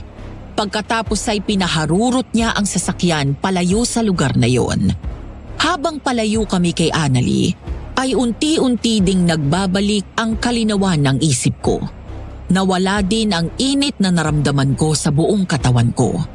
15 minuto kaming bumiyahe hanggang sa kinabig ni Kael pakanan ang sasakyan, papasok sa isang maliit na pribadong kalsada. Sa dulo nun ay isang gate. Bubusina pa lang siya ay bumukas na yon at isang babae ang sumalubong sa amin. Nang makapasok kami at bumaba ng sasakyan, ay tumambad sa amin ang sa tingin ko ay rest house. 3 taon akong walang kalaro sa tong ex. Tapos ngayon pupunta ka dito na trabaho ang dala mo. Abay, magaling ka Kyle? Mang Doming, O, sino itong magandang kasama mo? Ito na ba ang mapapangasawa mo? Mang Doming naman eh. Ali, eto si Mang Doming. Kaibigan siya ng pamilya namin. Isa siyang magaling na albularyo. Ikinagagala ko po kayo makilala, Mang Doming. Ako po si Ali. Ganun din ako ano Kyle? Kumusta ka na ba?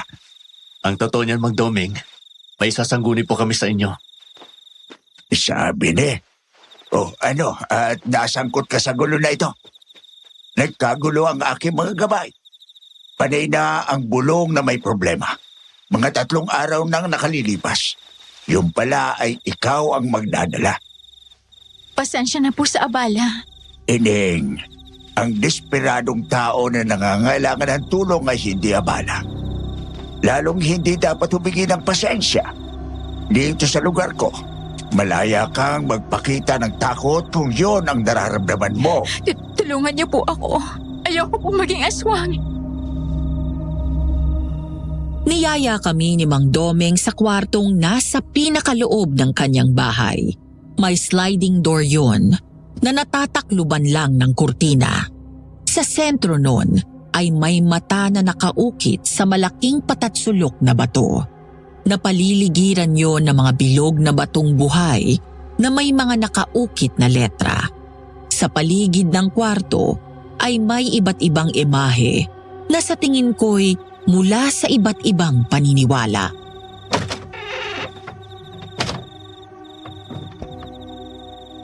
Ginagawa niyo pa rin pala ang pagbatingaw ng kampana na yan?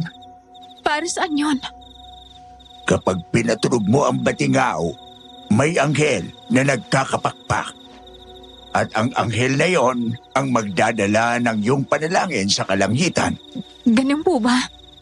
Pero ibang paniwala ni Mang Doming. Paanong iba? Ito ang aking dasalan. Kapag binatingaw ang kampanang yan, nagtatawag tayo ng makikinig sa atin para tulungan tayo sa ating pangangailangan. Protektado kayo dito dahil palagi ko itong pinapakain ng dasal. Maupo kayo at pumanatak. Pag-upo namin ay pansamantala kaming iniwanan ni Mang Doming. Pagbalik niya ay may dala na siyang makakain at maiinom. Isang plato na puti na may lamang ubas naman ang bitbit niya. Inilagay niya yon sa altar at nagsindi ng incense stick. Pagkatapos ay itinusok yon sa insensuhan. Umupo siya sa harapan namin at kinausap na kami ng seryosohan. Umpisahan na natin sa librong bitbit mo, Kyle. Mari ko bang makita yan? Heto po. Kay Lisa yan. Ang batang yun. Talagang pinasok niya ang pag-iespiritual. May nakaukit na pentagram sa harap. Hindi po ba tatak ng demonyo yan? Tatak ng pag-ano ito, Kyle? Sa iba ito ay simbolo ng satanista pero walang pagano ang sumasamba sa demonyo. Ang mga pagano ay naniniwala sa makalumang pagsamba. Mga naniniwala sa lakas at pwersa na nagmumula sa kalikasan. Parang mga manggagamot? Oo, ganun nga. Pero ibang uri ng tradisyon at paniniwala. Kapag ang simbolong ito ay bumaliktad, yon ang satanista. At yon ang simbolo na nasa batok mo, Ali. Naku po. Nagkwento kami kay Mang Doming. Wala kaming nilibanan. Nakinig lang siya at panakanakang nagtatanong. Tapos ay tatahimik ulit para makinig.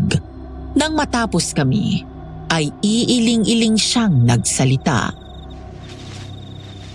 Tama ang kapatid mo, Kyle. Delikado ang kakarampot na kaalaman. Dahil dyan sa lintek na internet na yan, maraming palalo at bulaan ang nagpapakalat ng maling kaalaman. Ginagamit din ang kampon ng dilim para makakuha ng mga nalalabuan ng isipan. Si Annalie po. Limutin mo na ang kaibigan mo, Ali. Wala na siyang pag-asa na bumalik pa. Ang tanging magagawa na lang sa kanya ay ang puksain siya. At nang hindi na siya magamit pa ng kasamaan, Kawawa naman si Annalie. totoong nakakaawa ang mga naliligaw ng landas. Pero hindi ka dapat magpadala sa awa. Ginusto nila ang magpakasama at magpalamon sa dilim. Kailanman ay walang buting na idulot ang pakikipagkasundo sa nilalang ng dilim. At tungkol naman sa kakambal mo, Kyle. Ang Doming, saka ko na lang po pakikinggan ang sasabihin nyo. Ano man po ang tungkol kay Lisa ay saka na lang. Basta ang mahalaga ay ang makita ko siya. Siya nga pala, magagamot niyo po ba si Ali? Masyadong masalimuot ang problemang ito, Kyle. Kailangan ko munang kilalanin ang makakalabang ko. Hindi po ba pwedeng gamutin niyo muna si Ali? Malapit na ang kabilugan ng buwan. At base po sa naging reaksyon ni Ali kanina sa sasakyan, nung tinatawag siya ng aswang, ay lumalala na ang lagay niya. Minarka na si Ali. Wala na tayong magagawa kung hindi harapin mismo ang tinawag ng mga miyembro ng kultong yon at puksain ang tao na nagbabahay ng kadiliman sa kanyang katawan. Tinapos ni Mang Doming ang usapan namin sa planong sasamahan niya kami kinabukasan sa isang kakilala niya na tinulungan niya noong kabataan niya. Sabi niya sa amin ay dating miyembro yon ng kulto na nagdesisyong kumalas. Tapos noon ay tinawagan niya na ang kasama niya sa bahay at pinasamahan na kami sa mga kwartong tutulugan namin. Medyo pumanatag ang loob ko, pero hindi pala dapat dahil namalayan ko na lang na nasa gitna ako ng liblib matapos akong mapahimbing ng tulog.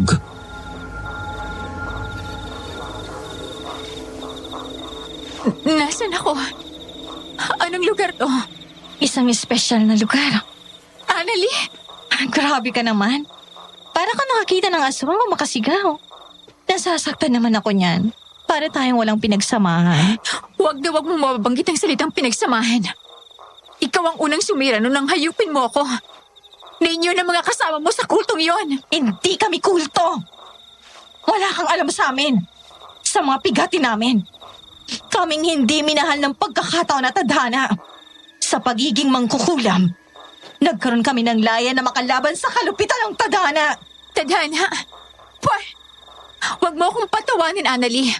Inggit ang tawag dyan. Nagpalamon kayo sa inggit sa halip na kumilos kayo. Ay nagpalamon lang kayo. Oo, nagpalamon ako. Kami ng mga kasama ko. Dahil sa mga katulad mong ubod ng pinagpala. Kaya may mga kagaya namin na wala na lang ibang magawa kung hindi ang mainggit na lang. Impakta ka! Anong ginawa?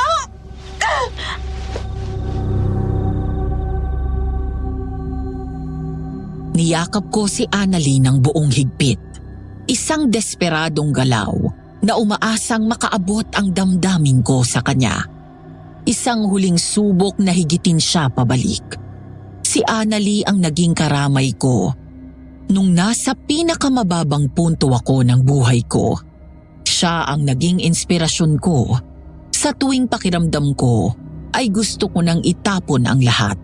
Siya ang naging dahilan ko kung bakit ko pinagsikapan ang startup na yon. Lahat yon, sinabi ko sa kanya. Wala kang dapat ikainggit sa akin, Annalie. Sorry kung hindi ko ba naramdaman ang pinagdadaanan mo. Kung naging ugat ng pagdurusa mo ang pagsisikap ko, handa kitang patawarin. Pagbalik loob ka na lang sa kabutihan. Yun lang ang masasabi mo? Annalie, ito ng huling pagkakataon na magkakausap tayo ng maayos. Sa susunod na magkaharap tayo, Wala ka ng kawalan! Dahil kauri na kita! lalaban ako hanggang huli, Anadi. At kung sakaling dumating sa puntong magiging nilalang din ako ng dilim na kagaya mo, ako mismo ang kikitil ng buhay ko. Di? Ali? Narinig ko ang boses ni Kael na tinatawag ang pangalan ko. Noong unay parang mahinang alingaw-ngaw lang yon. Tapos naging malakas, malinaw, hanggang sa naramdaman kong niyuyug-yug na niya ako. Nang magmulat ako ng mata, una kong napansin ang sinag ng araw na sumisilip sa bintana ng kwartong inuukop ako. Tapos ay napatingin ako sa mukha ni Kael na puno ng pag-aalala. Tuluyan na akong nagising nang marinig ko ang boses ni Mang Doming na noon ay lumapit na sa kama ko. May dala siyang boteng pangwisik ng holy water. Salamat sa pong may kapal at nagising ka na. Akala talaga namin ay makukuha ka na nila. Ano pong nangyari sa akin? Bakit ako nandito? Ang huling natatandaan ko ay nasa liblib ako. Kausap po si Annalie. Naku, Ali. Hindi ka umalis ng kwartong ito. Kaluluwa mo lang ang tinawag niya. Kael, anong sinasabi ni Mang Doming? Anong kaluluwa? Ali, nung natutulog ka na, nakaramdam ng masamang presensya si Mang Doming. Kinatok niya ako sa kwarto ko at nagpasama papunta dito sa kwarto mo. Sabi ni Kael, papahimbing na ang tulog niya nang makarinig siya ng tarantang pagkatok sa pintuan niya. Ilang sandali niya yung inignora dahil talagang ayaw nang sumunod ng katawan niya dala ng pagod. Pero nang marinig niya ang boses ni Mang Doming, ay napilitan siyang bumangon. Kyle, gumising ka. Kailangan ko ng tulong mo. Mang Doming? Madali ka, samahan mo ako sa kwarto ni Ali. May nararamdaman akong masamang presensya dito sa bahay ko. Sige ho, tayo na ho.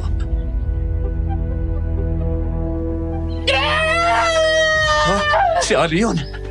Dito sa kwartong ito siya dinala ng kasambahan niyo, Mang Doming. Ali? Kami ni Mang Doming to. Anong nangyayari dyan sa loob? Hindi sumasagot. Ang mabuti pa'y pulisahin muna ang pinto. Sige ho. Ali? Nasaan ka? Diyos ko mo, Mang Doming! Bakit doon nakalutang si Ali?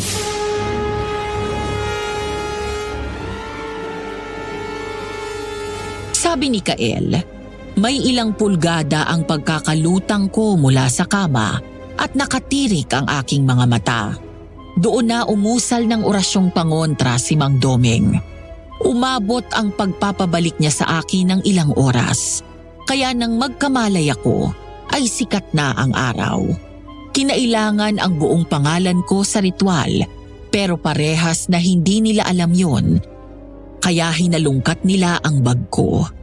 Bagay na buong kababaang loob na inihingi ng paumanhin ni Mang Doming sa akin.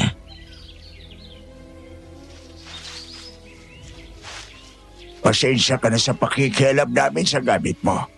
Okay lang ho. Ako nga po ang dapat magpasalamat dahil tinulungan niyo ako. Akala nga namin, hindi ka talaga namin mababawi eh. Pero paano yun, Mang Doming? Naamoy ko ang damo. Naramdaman ko si Annalie. Maging ang pagsampal ko sa kanya, nadama ko ang hamog. Naramdaman ng pa ako ang basang damo. Wala ka doon, Ali. Tinawag ka lang nila. Ganyan talaga kapag ang pinakikialaman ay ang buhay ng kaluluwa ng isang tao. At napakabigat na kasalanan noon.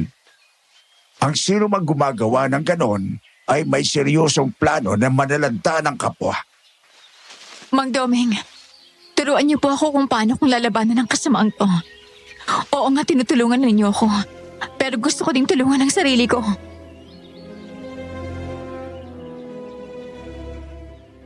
Pagkatapos naming makakain ng umagahan ay lumakad na kami. Bandang 10:00 ng umaga nang huminto kami sa isang maliit na simbahan sa liblib na parte ng Laguna. Luma na yon at kung tawagin ni Mang Domeng ay bisita. Nang itanong ko kung ano yun, ang isinagot niya sa akin ay chapel. Isang katiwala ang dinala kami sa likod na parte noon kung saan may maliit na hintayan. Ilang sandali pa ay may babaeng lumapit sa amin na ipinakilala ni Mang Domeng bilang Sister Minda. Ang tagal na nating hindi nagkikita, Mang Domeng.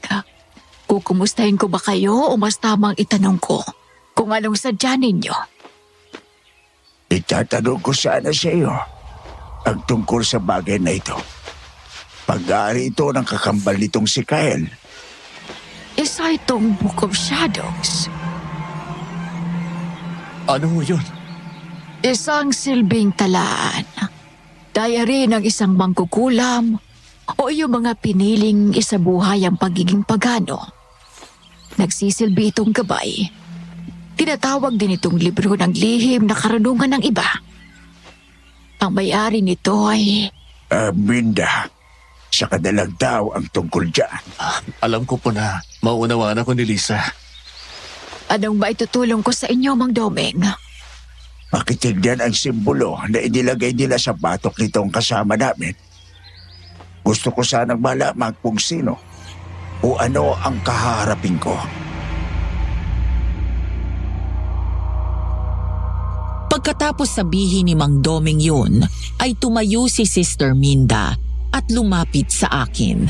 Nakisuyo siya na hawiin ko ang buhok ko para makita niya ang simbolo sa bato ko.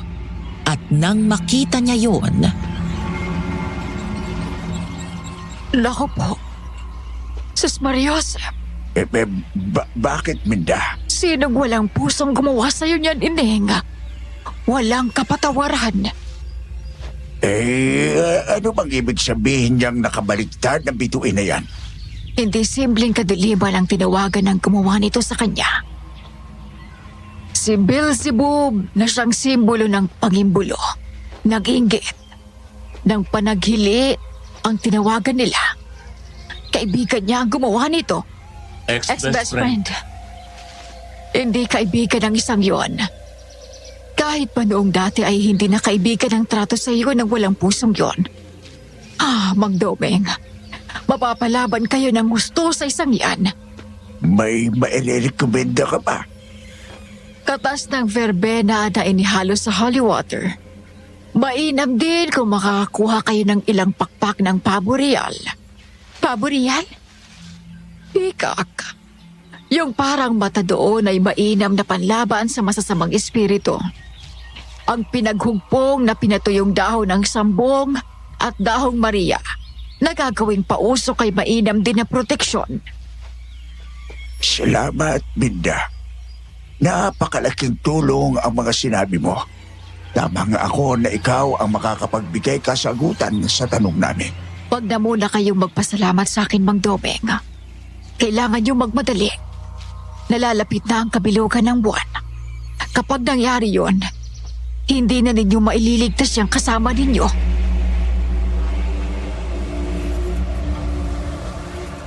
bago kami umalis, ay binigyan kami ng karagdagang impormasyon ni Sister Minda tungkol sa mga kulto. Sabi niya, sa pag-usbong ng teknolohiya, naging mas madali na malinlang ang mga tao. Ang inaakala nilang karunungang lihim ay pagsamba na sa demonyo. Huli na para umurong kapag nasimulan na nila. Kaya kung minsan ay wala na silang magawa, kundi panindigan na lang. Lalo at pinagbaga na noon ng husto ang kanilang mga negatibong emosyon kagaya ng takot, inggit, galit, pangungulila, lungkot at iba pang emosyon na nakakapagpahina ng pananampalataya. Tanghali na nung bumiyahe kami pabalik sa bahay ni Mang Domeng. Habang nasa sasakyan ay nag-uusap sila ni Kael. Bakit kasi hindi na lang maging open ang mga manggagamot na gagaya ninyo na magturo sa mga may gusto? Para naman hindi na natutokso yung iba na mag-search sa internet. Iwas sa pagkaligaw ng landas. Kyle, Ang karunungan ito ay hindi basta-basta. Hindi porket ginusto ay tama na ang magiging paggamit kapag tinuruan. Karamihan sa tao ay mapang-abuso. Kung wag na lang gamitin at limutin na ng tuluyan para wala nang makaalam. Sinong tutulong kapag may mga nangangailangan? Ewan, ang gulo talaga ng tao. Tama ka dyan. Pero kung parehong masama at mabuti ang kaalamang lihim, saan palulugar ang mga tao? Sa kabutihan. Bagay na marami sa atin ang nakalilimot dahil sa pansarili nating hangarin. Dahil sa ating kasakiman. Ayon kay Sister Minda, ay may 5 araw pa kami bago ang kabilugan ng buwan. Nagbabala siya na habang papalapit ang araw na yon, ay posibleng lumala ang mga dinadanas ko. Aminado kong medyo binaliwala ko yon, bagay na hindi ko pala dapat ginawa. Dahil isang insidente ang nangyari na muntik nang ikamatay ni Kael. Nangyari yon 3 araw bago ang kabilugan ng buwan. Kinamang Domeng na muna kami nanatili at tumutulong kami sa paghahanda ng mga gamit na binanggit ni Sister Minda. Nasa likod bahay kami noon at nagbubungkos ng mga halamang gamot. Kung sakali na magkakaasawa ka, tapos papipiliin ka ng bahay na titirhan nyo, Hindi ko mamasamain kung sa ganito mo ako ititira.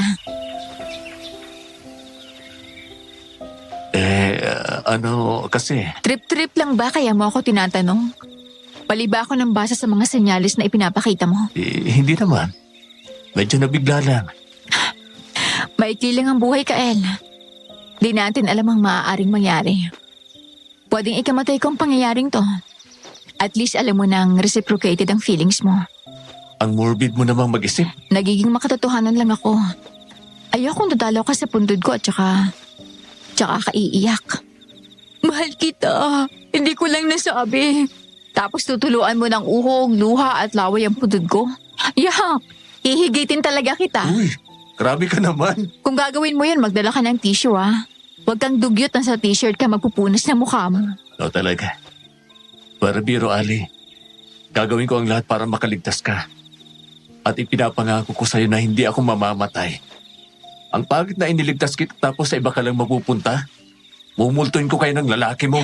Sira, kita mo nahawa ka na sa akin.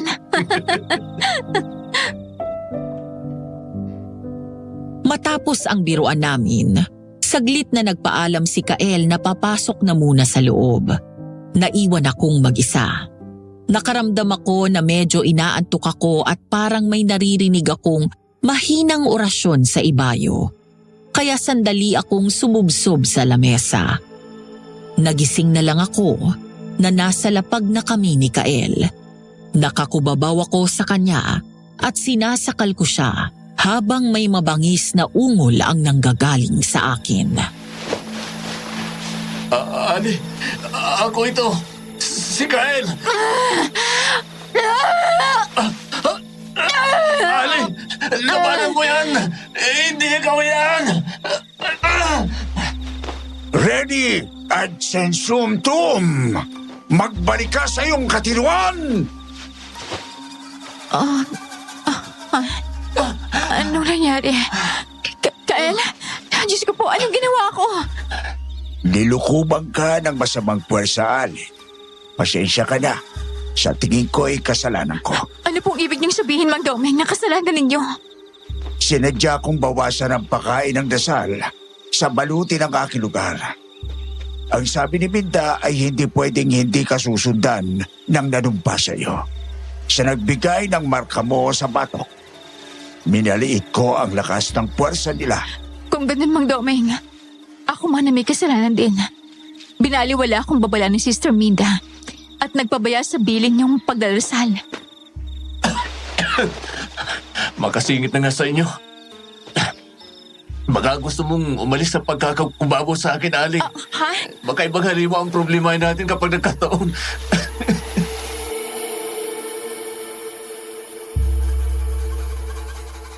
Dahil sa insidenteng yun, ay minabuti ni Mang Domeng na umaksyon na.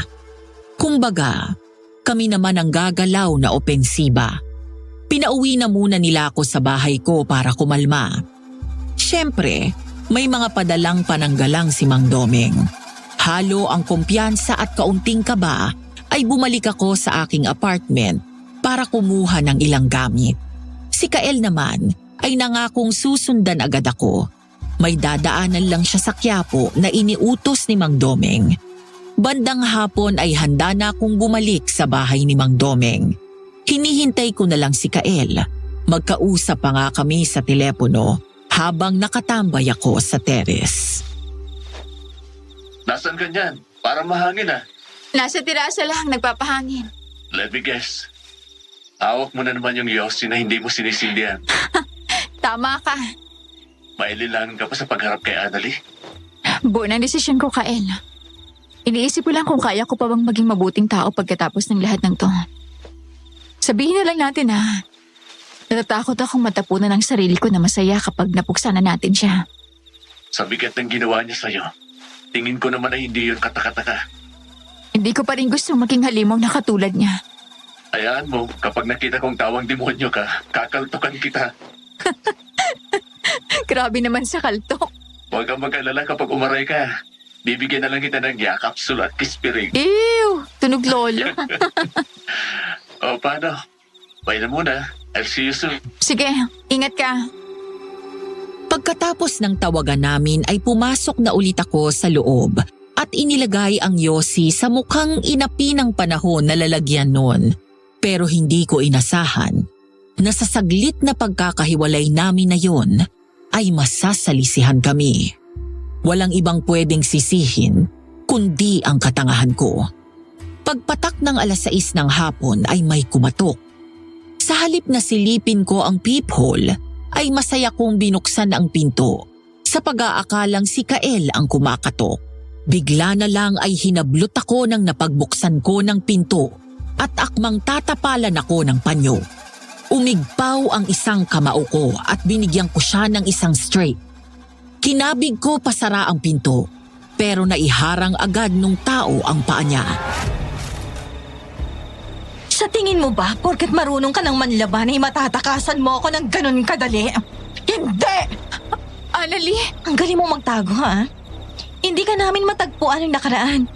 Kahit yung kasama naming may third eye, hindi ka masugsog. Tapos ngayon nagkita na ulit tayo? Isang suntok ang ibinigay mo sa akin? Dumudugo pang ilong ko, oh! Kung hindi mo babawiin ang markang to na ibinigay mo sa akin, umalis ka sa pamamahay ko. Bago ko tuluyang basagin yung pagmumukha mo. Kulang pa yung pagdugo ng ilong mo sa ginawa mo sa akin. Bawiin? Ano ako, tanga? Markado ka na. Kung bawiin ko yon, edi ako naman ang binalingan ng pinangakuan ko sa'yo. Hindi, Ali. Sasama ka sa akin sa dilim. At sabay tayong maiinggit sa mga nabubuhay sa liwanag. Baliw ka na, Annalie. Wala ka na sa tamang hulog. Baliw pala, ha? Pwes, Ipakikita ko sa'yo kung paano mabalo ang aswang na kagaya ko! Dinaluhong ako ni Annalie na nooy anyong aswang na. Dahilan para panabay kaming matumba sa sahig. Pinagsasasampal niya ako at inuntog ang ulo ko sa sahig. Nakaramdaman ako ng hilo ay hindi ako nagpatalo. Gumanti ako ng pananadyak at panununtok. Ilang beses kong sinubukang kumawala sa kanya. Pero sa tuwing gagawin ko yon, ay sinasabunutan niya ako. Hanggang sa nahagip ko ang tirikang bowl ng insenso na bigay ni Mang Doming. Pinaghalong asin at bigas ang laman nun. Isinaboy ko yon sa mukha ng aswang na si Annalie. Pagkatapos ay binasag ko sa ulo niya ang bowl na babasagin. Dali-dali akong gumapang palayo sa kanya. Ani! Patay ka sa akin! Dapat lang yan sa'yo. Hindi ka makatatakas! Bitawan mo ako, demonyo ka, Annalie! Tama! Yun nga ako! Anong itinulong mo sa akin? Sweet dreams, Annie. Pag-isip mo, magsasama na tayo. Hiringgilyang may pampatulog ang itinarak ni Annalie sa akin. Nagising ako sa mahinang gising, gumising ka, habang nasa gitna pa sila ng ritual. Nang magmulat ako ng mata, ay napagtanto ko na nasa warehouse na naman ako. Tumambad sa akin ang mga hubot-hubad na miyembro ng kulto. Dinadasalan nila ang isang imahe na nakakapangilabot. Isa yung anyong dambuhalang langaw na may ulo ng kambing at may naglalakihang sungay ang mga biyas. Sumasayaw sila at naghihipuan ng katawan.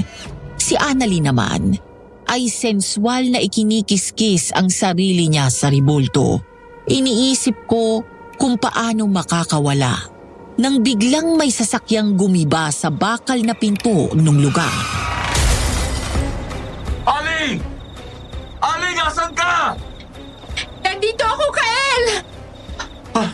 Salamat sa Diyos at ligtas ka, Ali. Akala ko talagang kung ano nang nangyari masama sa'yo. Sinabi ko naman sa iyo na hindi ko siya pababayaan. Mang Doming, bakit ganyan ang mukha niyo? Pinagbibira ako niyang si Kael nang sabihin kong sinadya kong mahagip ka ng aswang para malaman namin ang kuta nila. Pero sa kanan natin ito pag-usapan, harapin na muna natin ang problemang papalapit dito. Mga duwag! Nakakahiya kayo kay Panginoong Beelzebub! Sumuko ka na lang!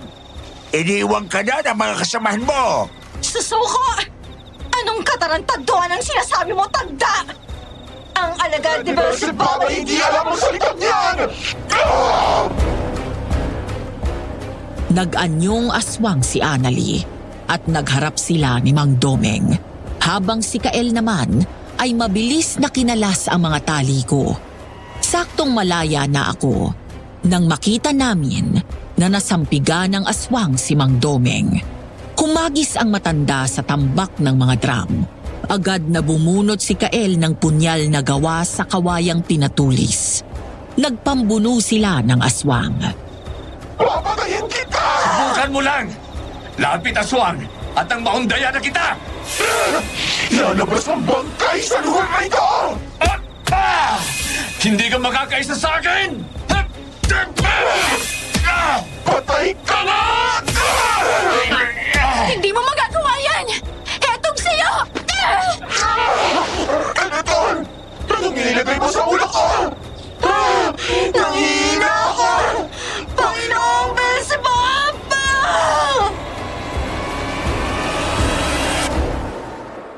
Ang mga piraso ng pakpak ng pabo real o peacock ay ginawang korona ni Mang Domeng. Kinuha ko yun at siyang inilagay ko sa ulo ng aswang habang nagpapambuno sila ni Kael. Bigla ang naging panghihina ng aswang. Napalhod yun at panay ang sigaw ng pangalan ng demonyong sinasamba niya. Pinulot ko ang punyal na nabitawan ni Kael at itinarak yun sa dibdib ng aswang. Ali! Sinabi ko naman sa'yo, Annalie. Ito ang kahihinat na natin sa susunod nating paghaharap. Naaawa ko sa'yo pero mali ang landas na tinahak mo. Ayoko itong gawin. Sa totoo lang. Pero ginipit mo ko ng sobra. Wala akong pinagsisisihan. Gagawin at gagawin ko pa din yan kapag nabigyan ako ng pagkakataon.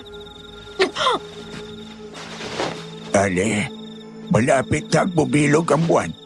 Tapusin mo na ang sumpa at nang tuluyan ang mabura ang marka sa'yo. Ali, kung hindi mo kaya... Hindi, Kael. Kaya ko to. Kinuha ko mula kay Mang Domeng ang bote na naglalaman ng holy water na hinaluan ng katas ng verbena. Iwinisik ko yon kay Annalie ng pakrus. Agad siyang nagbalik sa anyong aswang niya at panay ang singasing. Sunod kong kinuha ay ang galon ng gasolina at ibinuhos yon sa kanya. Kinuha ko ang yosi na kay tagal kong hindi masindihan. Gamit ay lighter, sinindihan ko ang dulo nun at humithit ng isa. Mahaba, malalim, Saka ko yun ibinato sa aswang. Agad siyang lumagablab at napuno ng nakakakilabot na tili ang warehouse. Namalayan ko na lang na niyayakap ako ni Kael. Humahagulgol na pala ako. Tapos na, Ali. Ang tapang mo. Nakaya mo. Akala ko tatawa ko kapag natapos ang lahat ng to. Pero hindi. Lumuha pa rin ako para kay Annalie. Tulungan niyo akong dalawa na sindihan ng mga pinaghugpong na tinuyong dahon ng berbena at sambong. Madali kayo. Mang Doming? Bilisan ninyo. Saktong papatapos namin ang pagsisindi ng mga bungkos ng pinatuyong dahon na itinarak ni Mang Domeng paikot sa nagbabagang katawan ng aswang.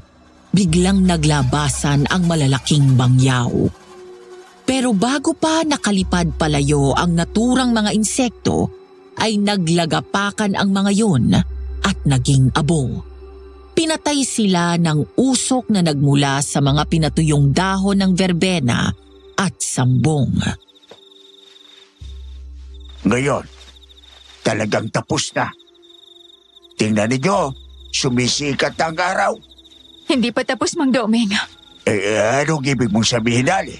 Kael, may itinuturo si Lisa sa dulo ng warehouse. Oo, alam ko na. Maiwan ko muna kayo dito ni Mang Doming.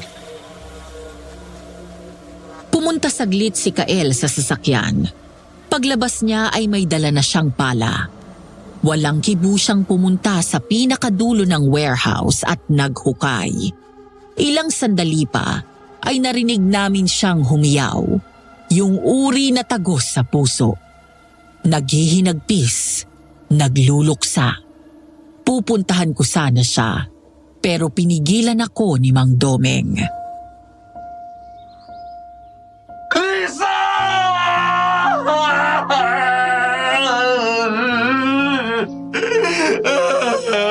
Alam ko ang gusto mo siyang damayan. Pero baka maaaring pabayaan na muna natin si Annie. Ibigay natin sa kanya at kay Lisa ang pagkakataon na ito. Matagal na po bang alam ni Kael? Oo. Bago pa siya sumangguni sa akin, nagpapanaginip na sa kanya ang kakambal niya. Kung ganon, ang Lisa na nakikita ko ay... Hindi. Isa ng multo.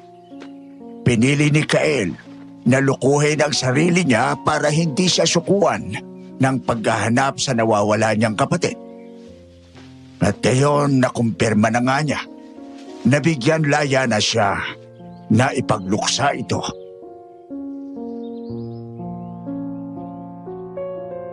Ilang sandali pa ay may mga nagdatingang truck.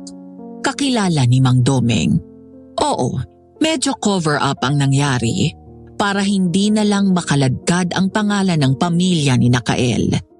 Nakita din ang katawan ng anak ni Aling Nene. Tapos noon ay nabigyan na ng maayos na libing si Lisa. Nalaman ko din na sa Batangas lang tumira ang pamilya ni Kael, pero ang totoo, US citizen sila. Doon na din inuwi ang mga labi ni Lisa. Matapos ang isang taon, nagbalik si Kael sa Pilipinas at nagpakasal kami. Dito na din siya nanatili. Yon ang laman ng huling pahina ng diary ng aking kinakapatid. Sa ngayon po ay may 3 na silang anak ni Kael, puro lalaki. Biruan nga namin ay good boy si Kael dahil hindi binigyan ng pambayad utang. Ang karanasan ng kinakapatid ko ang naghatid sa akin ng kilabot kung hanggang saan maaaring dalhin ng inggit ang isang tao. Na minsan, kapag nalagay ka sa matinding alanganin, gawa ng mga taong inggit sa'yo, ay pwede ka na ding makalimot at ikaw man ay maiisip na din ang maging masama. Naisip ko din na talagang delikado ang internet. Madaming bagay na pwedeng magpahamak sa isang tao. Sana, sa sino mang nakikinig sa aking liham, matuto kayong maging mapanuri. Baka ang inaakala ninyong lihim na galing ay galing pala kay Taning. Sana din ay maiwasan ninyo na huwag mainggit. Bagkus ay gawin ninyong inspirasyon ang mga pagsubok sa buhay para maging masigasig at magtagumpay. Dito ko na tinatapos ang aking liham. Maraming salamat po sa pagbabasa. Lubos na gumagalang, Myla.